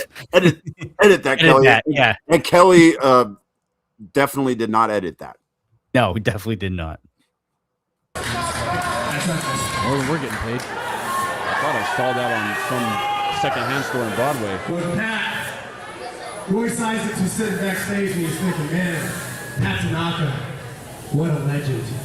I mean, you were the tag team champion of the world. and I wasn't even born yet. Hey, you want to be a coach here at Mercury Pro? Well, how about you take on one of the top students from Mercury Pro, Roy Isaacson, right now? Is he talking about an unscheduled bonus match? I guess so. We weren't expecting this. I kind of thought Royce was going to be a little upset he didn't have a scheduled match, and It looks like he's taking that in his own hands. Absolutely. And will Mr. Tanaka accept? I'm here to wrestle now. Getting here. Yeah, he's not in ring here. There you go, Pat saying he didn't come here to wrestle, came to talk about the school, talk about his new involvement in the school. Royce Isaacs looks like he has something else in mind. We would at least get a handshake. Oh gosh! Oh, come on. And this is what we've come to expect from Royce Isaacs: disrespectful, arrogant. And we are underway on this unscheduled matchup. Royce may have gotten a little more, bit off a little more than he can chew right now. Absolutely, Mr. Tanaka with that martial arts background and extensive wrestling background of over turns him inside out. Does Royce Isaacs? I was going to say the extensive wrestling background of Pat Tanaka expanding well over 30 years. Well, guys, put his jeans on. To the AWA. Yeah, it wasn't even in gear. Here, might have a cover here. 1, 2. And Royce Isaacs said former AWA World Tag Team Champion, also former one-half of the Tag Team Bad Company. Right. I believe he is working in New and Japan. Of course, one-half of the Orient Express in WWE. I know he worked in New Japan. He worked in he's wrestled all some over other the world promotions for years there and years in and Japan. years. But it almost seems to me now that clothesline may have taken a year or two off of Tanaka's life. Right, and look, DDT Pro, I think. Pat Tanaka holding the ribs. Pat just barely kicking out at 2.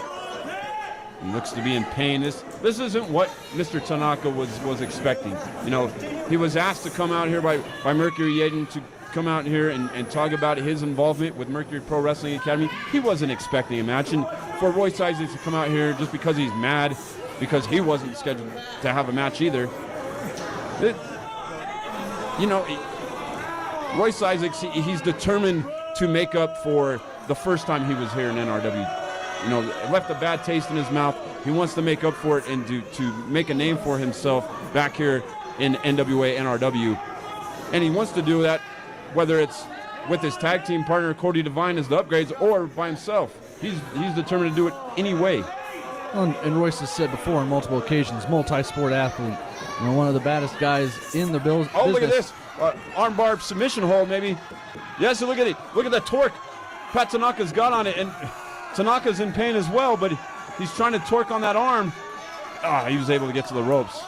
Yeah, but let's not forget about Royce Isaacs here. He's got a champion in multiple companies. That's true. He's not just in the Rocky Mountain region, but down in Las Vegas, where he's a current champion down there. Absolutely. He's won singles titles, tag team titles. He's done a lot in his young career. You think about it. Very young career. Just a little over 2 years he's been doing this and has already got quite the accolades. And he looks like a big-time star. You look at that body. He looks like $1 million. Well, speaking of someone who right now doesn't look like $1 million, and it's up in the air on the big triple threat tag team match. We saw Mars Ferox looked like he was attacked in the backstage area, and Mercury Yaden went to go check on him. I hate to speculate. Oh, look at this. Nonchalant, arrogant cover. Oh, and now it looks like maybe an ankle lock submission hold. Pat Tanaka, he's got tons of submission holds he can use, and will Royce Isaacs tap out here? Well, you got to remember, a wise man did once say that a possum ain't dead till it's scraped off the road, and that could not be any more true right now of Pat Tanaka. Right. If there's a heartbeat pulsing right now, he's still in this matchup. But I was going to say, I hate to speculate, but it sort of looked like LCG's fingerprints were all over that attack. Well, we saw that bandana, and we've seen the baseball bats before. Oh, look at this submission hold. Almost. That's the STF. Yeah, right it is. there. Yeah, it's a version of the STF. Version. Yes, and he's got to tap out. And that's it. We don't know what kind of damage was done to Pat Tanaka in this matchup, but it definitely looks like Royce Isaacs clearly sent a message. Oh, no doubt about it. And not only sent a message to Pat Tanaka, but sent a message to the powers that be here in NRW that he's a player. He's a player, and he will not be overlooked, will not be forgotten. You know, but like you said, he may have just beaten up Pat Tanaka, but he did just beat up Pat Tanaka. Right. Well, we're going to get more news about that triple threat tag team match coming up. Stay tuned for more Never Broken.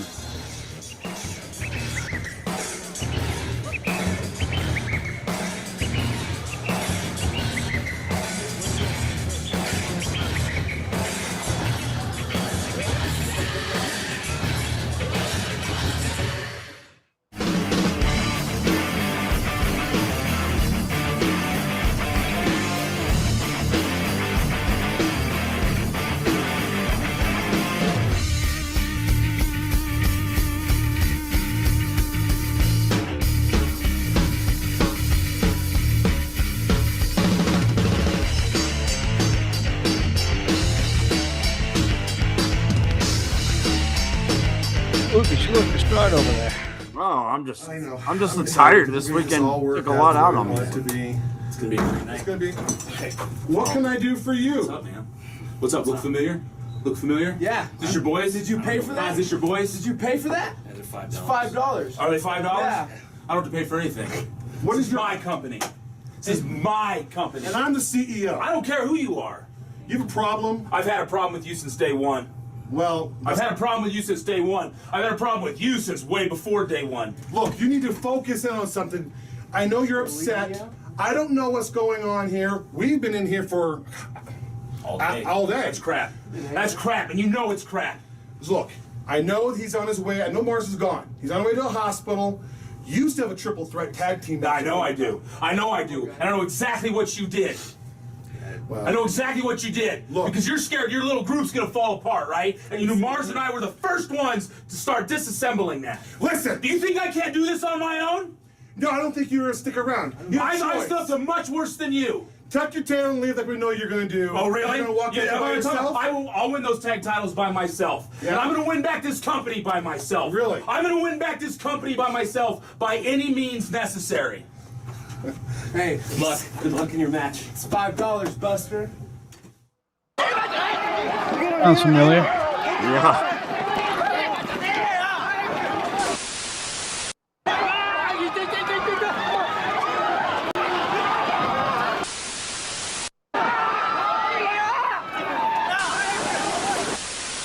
You have no idea what's coming.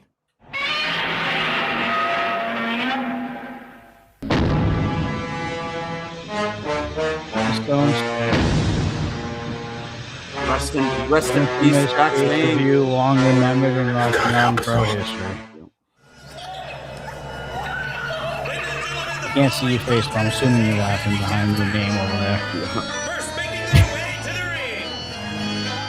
They are the team of Phoenix and Unbound. Well, there's a lot we can say about these two, but we have to talk really quick about what we just saw.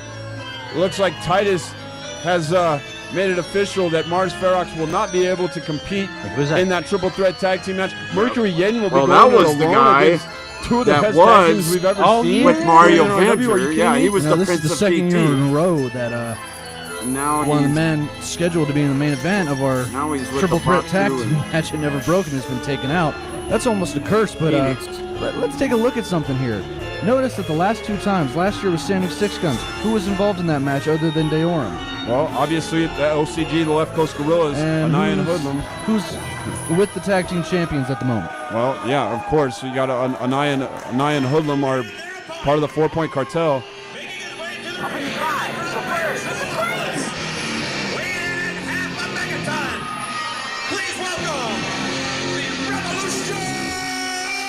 Well, we just talked about a handicap match, and now here's another handicap match. The Ranger will have to go it alone against these two lunatics, but he is a superhero. He's got superpowers. There's a chance that he can overcome this. It's going to take every ounce of superpower he has. And looks like we're underway. Not stopping at anything to beat the hell out of the Revolution Ranger are Phoenix and Abatu.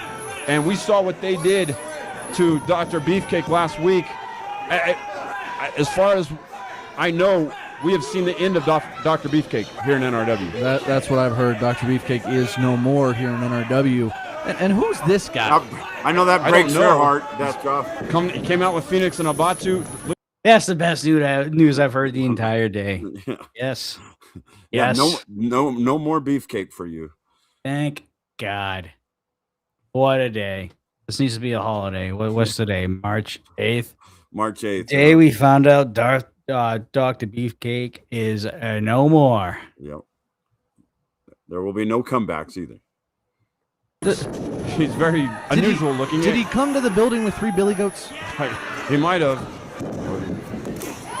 What bridge did they pull him out under? Lord, he is an interesting looking creature.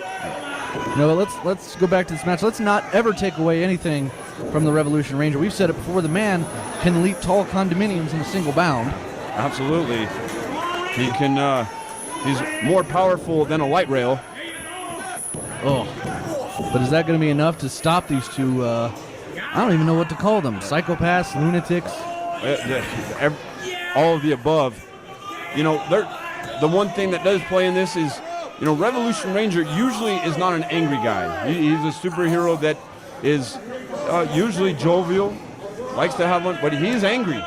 He's angry that these two have taken out his, you know, one half of the super duo, Dr. Beefcake. That was who he formed Dr. Beefcake into a superhero. Dr. Beefcake was once a villain. He did. He reformed him. He turned him to the good side. He saw the light, and you know, they've had many conversations in the hallway of justice.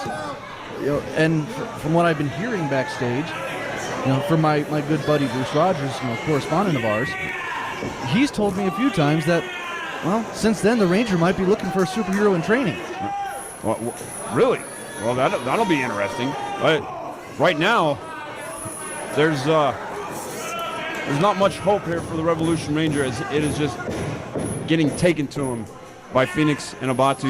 You see right now Phoenix working on the leg of the Revolution Ranger.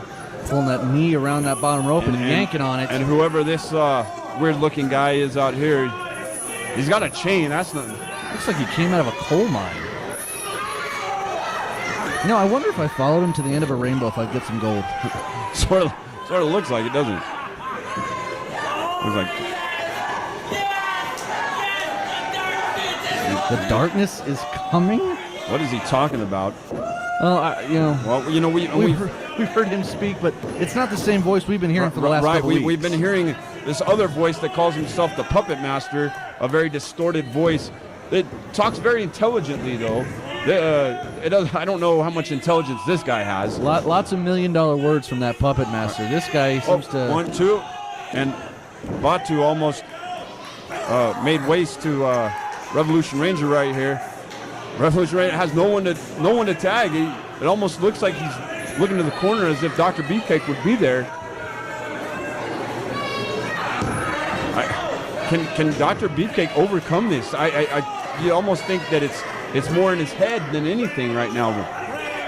Oh my goodness! See the elevation that Abatu got. That's got to be it. That's nearly 300 pounds. No. Kick out from the Ranger. They're showing some fortitude, but we've seen it before, Lucas. You can be a superhero, you can be a star, you can be a champion, but sometimes that numbers game just catches up to you.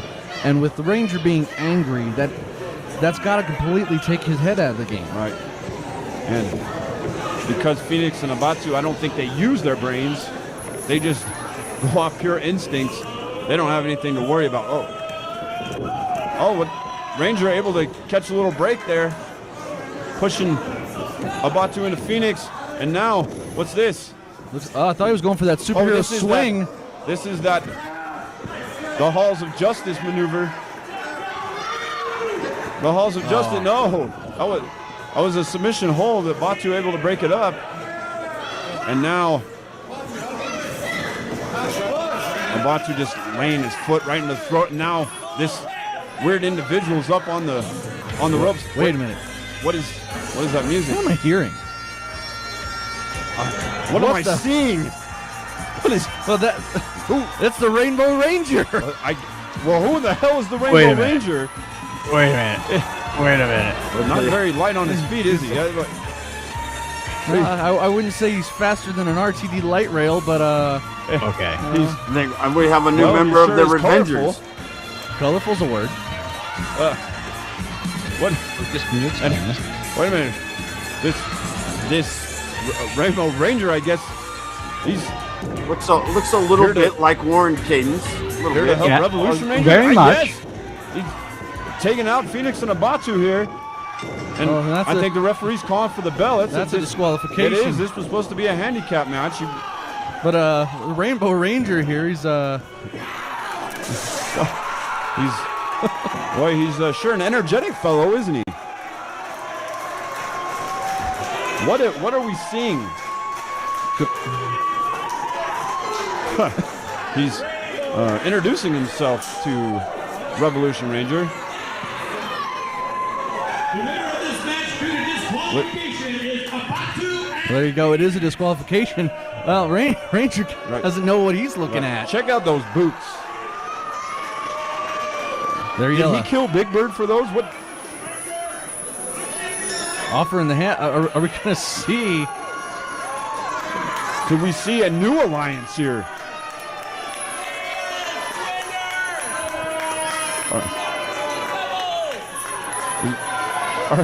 Are we seeing a new? Well, is this the new Revengers? It could be. What kind of superpowers does the Rainbow Ranger have? I don't want to know. I don't want to know either. Well, very interesting. Interesting turn of events here. Absolutely. Ranger came in by himself, and it looks like he found his superhero in training. Unbelievable. Well, up next, we have the first of 4 title matches as Angel Trinity she's supposed to defend her title, but we've got breaking news that her opponent is not here. We're going to find out what's going on with that situation when we come back with more from Never Broken 2016. We're only a half hour in. Just gonna have to suck it up. NRWProWrestling.tv is the only place to rent or purchase digital copies of NRW's major events, past episodes of Charged, and exclusive compilations for incredible prices. Hours of footage and matches feature all your favorite NRW stars, as well as international superstars like Chavo Guerrero, Al Snow, Christopher Daniels and Frankie Kazarian, ODB, Nikita, and many more. Just visit NRWProWrestling.tv to find your favorite episodes and events. Well,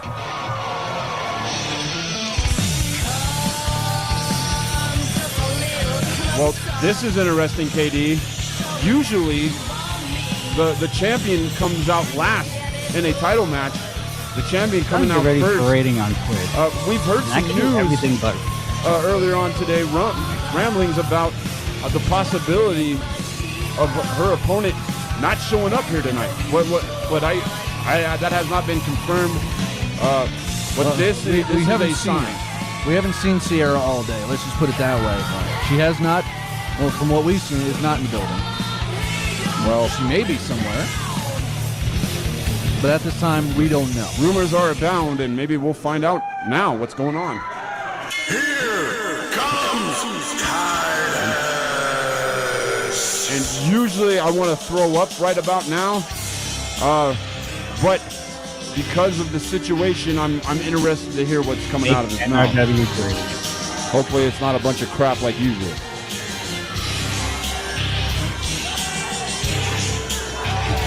Is that a new leather jacket or the same one from last time? I think it's a new one because it's stretched out the other one. So we got a Corvette with this one, technically. Yeah, it was. I heard it was the cover to a Hummer.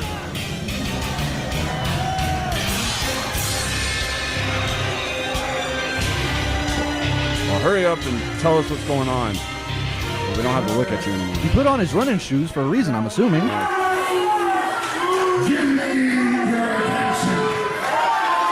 Running shoes on Titus? That's ironic. There was a buffet earlier.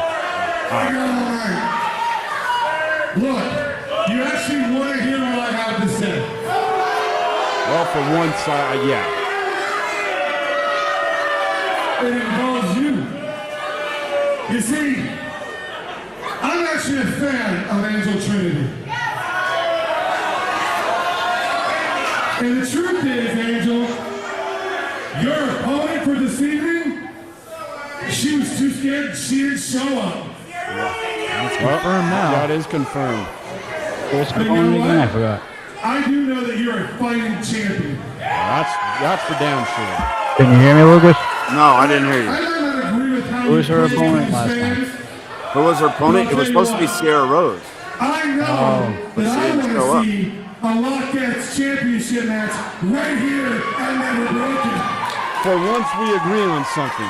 Because NRW is the only place in Colorado that has women's wrestling. And he says the truth for once. Unbelievable. Angel Trinity, you have a match, and your opponent is coming right now. Who is it? Oh, the newcomer. The This is scrappy start of a fire big plug time that is known rivalry as right Alley here. Cat. Perhaps the greatest Lockheed This is- rivalry we've ever had. This is kind of surprising. Alley Cat, who only had a handful of matches here in NRW, gets a title shot at Never Broken. Well, you know, you got to jump on the opportunities when they arrive, and Allie has especially done that. You know, she put up a good fight against Angel a few weeks ago on Charge, beat Daisy on Charge as well. So Yeah, she's on a little bit of a roll, and she wears the leather a lot better than Titus does, I would say. NRW Lockets Championship. First, the challenger, hailing from North Denver, please welcome Ali Cat. Or latex or whatever that is. It looks good. From Denver, Colorado, she is the reigning and defending NRW Lockets champion, Angel Trinity. I mean, you know, looking at the different attires, well, heck, we don't even need to wait till the summer to see some comic book action. Looks like we got Catwoman and Harley Quinn in the ring at one time. Absolutely. I'd rather watch this version anyway. And we are underway. This was not what we were expecting, but hell, you know, you don't want to show up. You got scared because maybe you thought you were going to get embarrassed by Angel Trinity. Well, Alley Cat's ready to step up.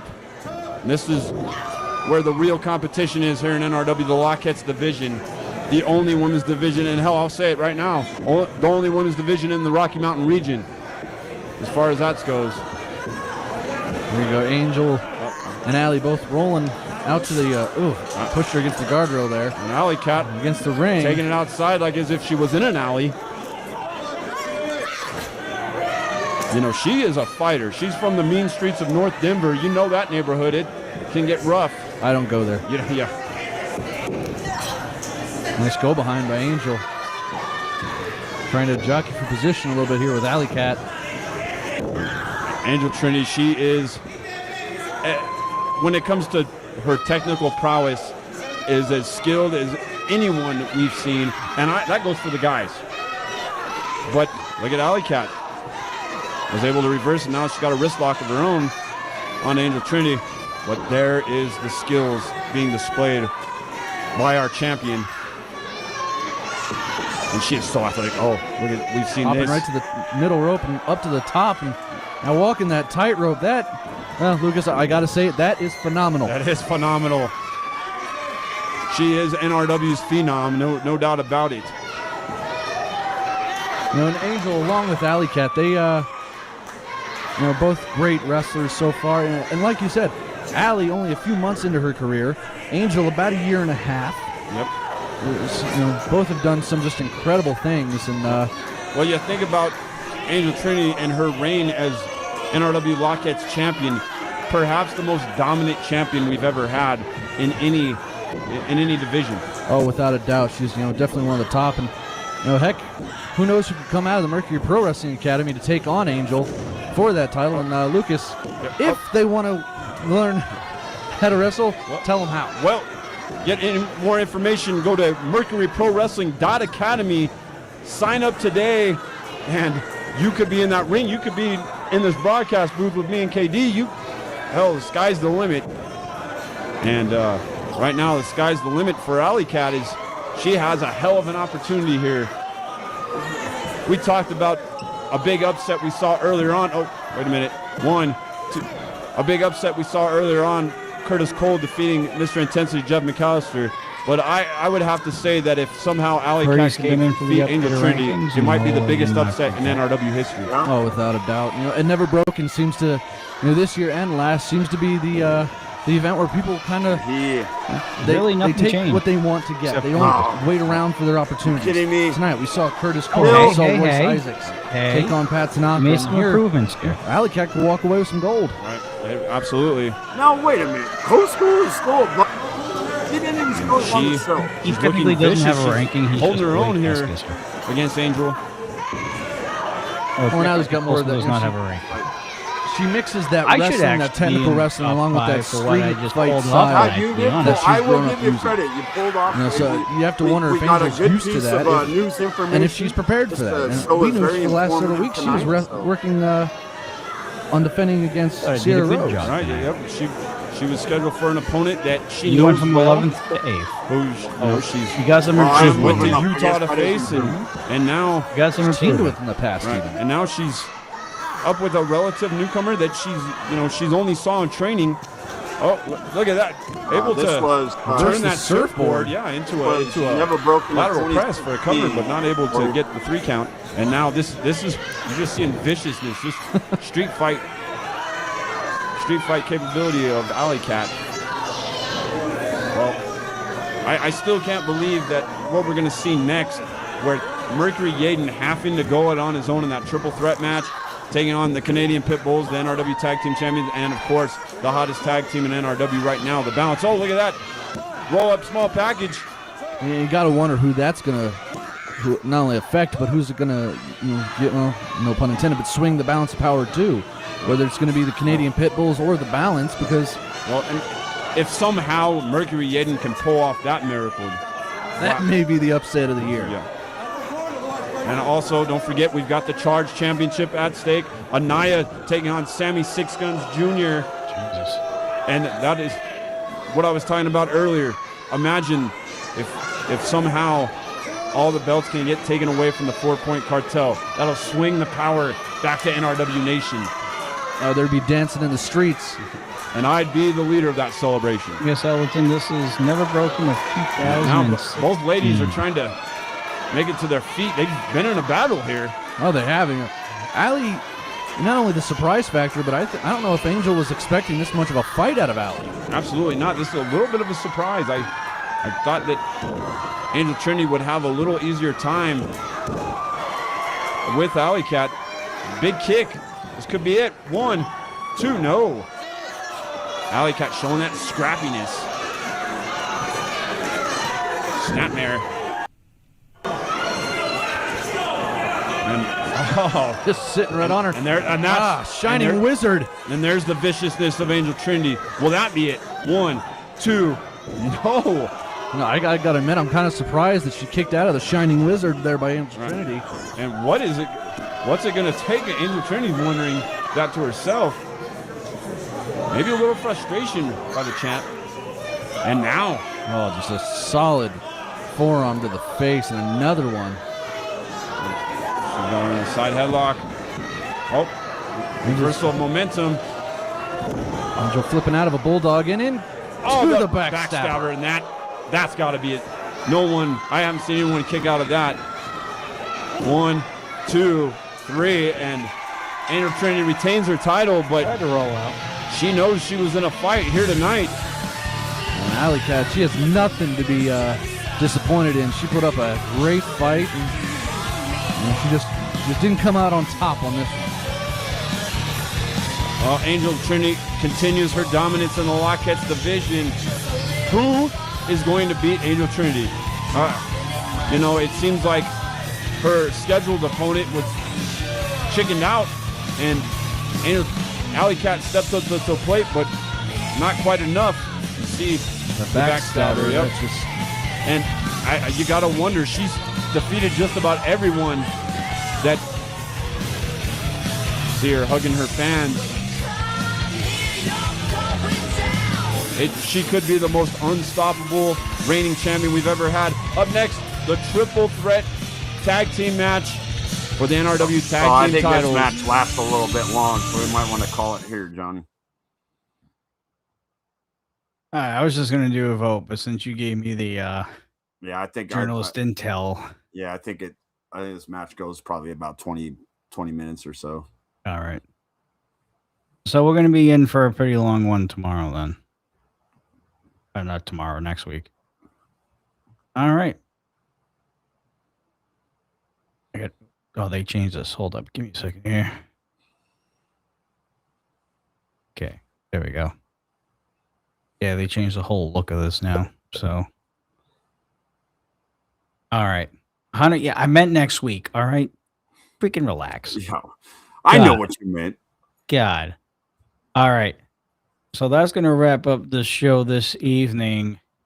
Final thoughts, Lucas, before we get everybody rated over and sign off. Yeah, you can see that there were a lot of chaos already in this pay-per-view. Kind of what is the norm when you've got the cartel run things, but maybe there'll be some major surprises. Already kind of had some surprises on Never Broken, so maybe we'll have even some more big surprises next week. You'll have to be here and find out. Upcoming events for Rocky Mountain Pro, as we typically do every time we end the show. Well, we actually have kind of our first stop on the Brews and Bruises tour because that's going to be starting back up. We are back at Romero's next this coming Saturday. So show starts at 8:00. Romero's up there in Lafayette, Colorado, guys. So if you're in the area, it's always a good time up in Romero's. Weather should not be a factor, as we've had some pretty good weather. I think I saw that it's supposed to be in the 50s or 60s that day, so should be good weather. Sometimes it can be a little hairy this time of year when we go up there. We have a history of having some rough weather, but it looks like it's going to be good. So we will be taping Ignition, and so get on out there if you can. And let's not forget about Ignition coming up on Tuesday, too, for all the folks watching around the world. Yes, so as we have a Lockett's title match, Nikki Chase taking on Punk and Morgan, and a huge return from what I've gathered, a big time return that's going to shake things up, I believe. So. And as you heard here first on this show, which sometimes you will from time to time, that's why you should tune in every Sunday during our recharge portion of the show. He did find out that Marcio Santos will be making his return to Rocky Mountain Pro this Wednesday on Charged as well. That's going to be big. You know that he is... he's an angry man, and he's looking to get a piece of flesh, and it looks like he's going to start with Caden Koyama. Should be interesting. Make sure you tune into Ignition on Tuesday and Charge on Wednesday. Same time, same place, 9 p.m. Eastern Standard Time, 7 p.m. over in the mountain regions for those shows every Tuesday and Wednesday night. All right. I need some help from the chat here. I need to figure out who to raid. And I got to see if I can actually raid. I think my problem is that I'm not spelling their names correctly. Like capitals and stuff. So who do we have on? Well, we don't have a lot of affiliates that I recognize. Looks like we got Hoff. Yeah, we do have Hoff. He's the only one that I know.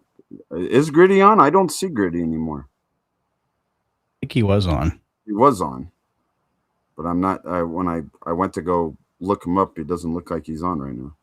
Let me see. Well, let's see if Hoff works, and if it doesn't work, then. Oh, he is live. At least that's what it says. Oh no, never mind. He's not live. No, he's not. All right, let's see if this works.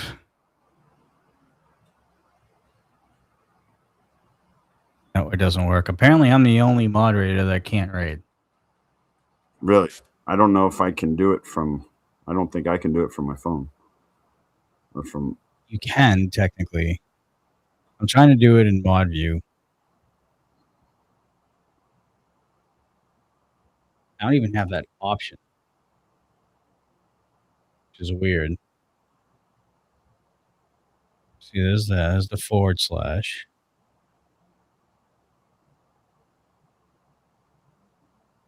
Yeah, I have request and restrict. That's it. Very weird.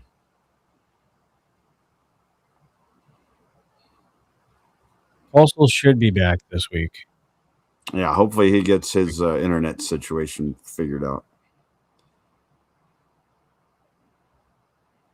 I'm doing something wrong. I don't know what the hell I'm doing wrong. Yane's able to do it.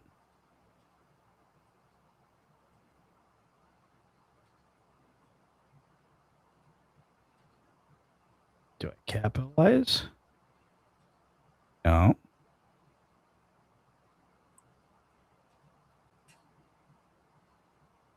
I should just make myself a lead. I can do that, I think.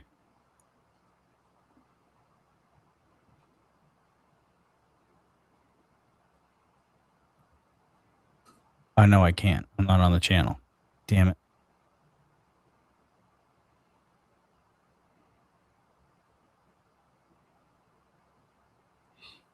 Try it, Queen. Queen's also a moderator. Oh yeah, yeah. Go ahead and see if you can raid Hoff.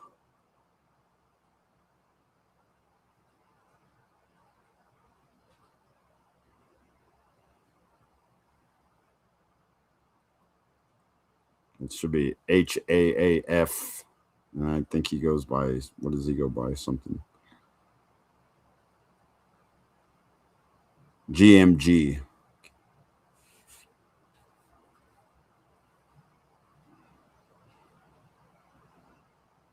My chat doesn't even go through. I'm typing random stuff. Oh, that did. Joy.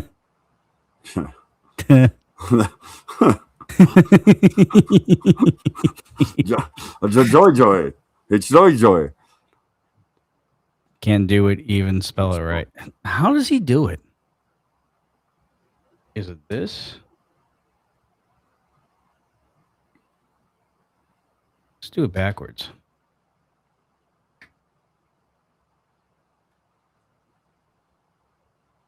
Whoops. Nope, that's not right either. It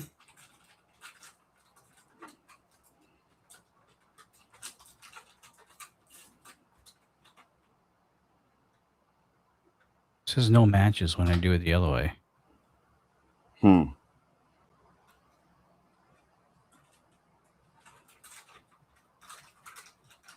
That doesn't even show up in chat.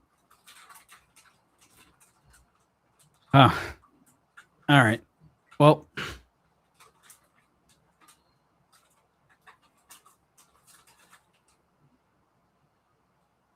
I'll get it fixed at some point. There's got to be a way to do it.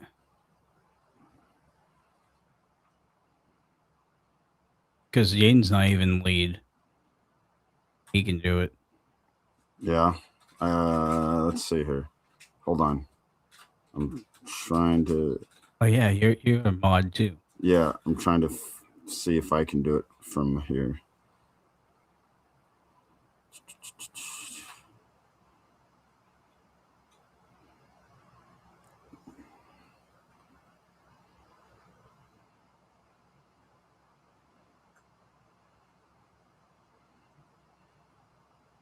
I did just invent a new word, correct?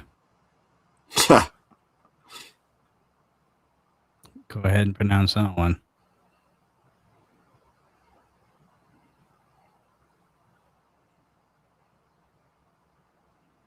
Yes, I'm in mod view now. I'm also in mod view.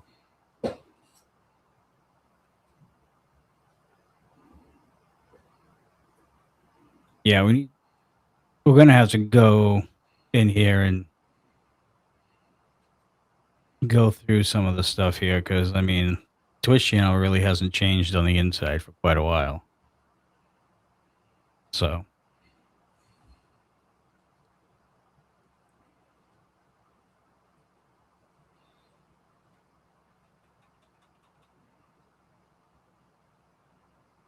Any luck? No, I'm not having any luck. All right. Well, we'll just do a shout out. Can somebody do a shout out at least? Can I do a shout out?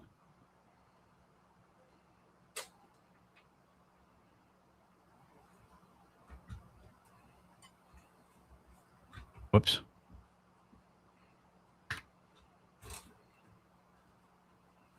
I can do a shout out.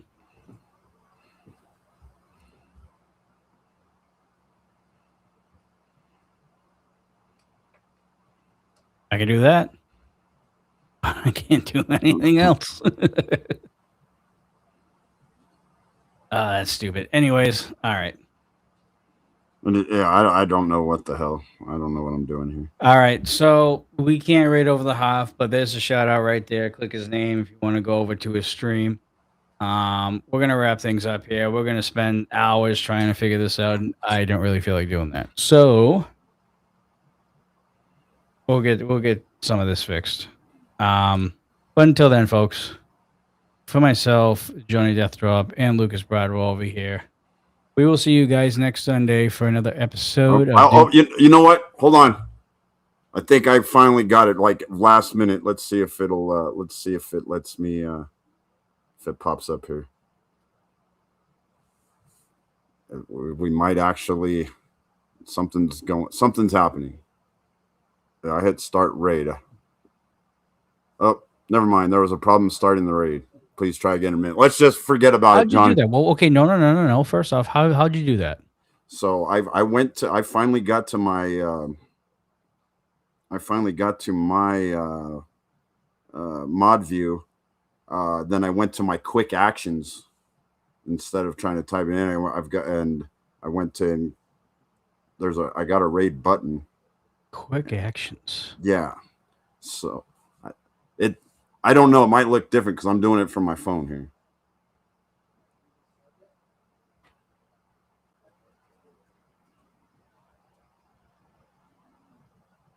I have no quick actions. Votes. No.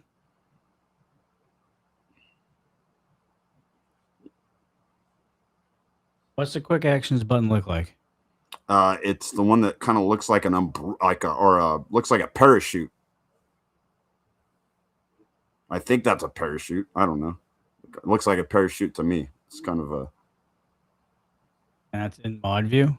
Yeah, in quick actions. Quick actions is the button that looks like a clock. That's unban request for me. One that looks like a clock. Yeah. Well, so I don't know if you can. Yeah, I'm not sure if you can see that or not. It's the one. I don't have those buttons. Yeah. Oh, well, we know you can do it. Yeah, but for some reason it's not letting me. It's just saying timing me out. All right, we'll do some deep diving in here. But we gave him the shout out. All right. Go over to Hoff GG. GMG, sorry. You want to go over to his stream. YouTube Rumble. Again, appreciate all you guys. For myself, Johnny Deathdrop, Lucas Bradwell. We will see you guys next Sunday for another episode of Dudes and Belts Recharge, going over episode 489 and continuing the rewind for Never Broken Part 2. And we'll see if we can't get a response from one of the members of the Wake, Caden Koyama, next week too. So Marcio said a lot. So we'll see if we get a response from one of the members of the Wake. As always, folks, stay safe, stay classy.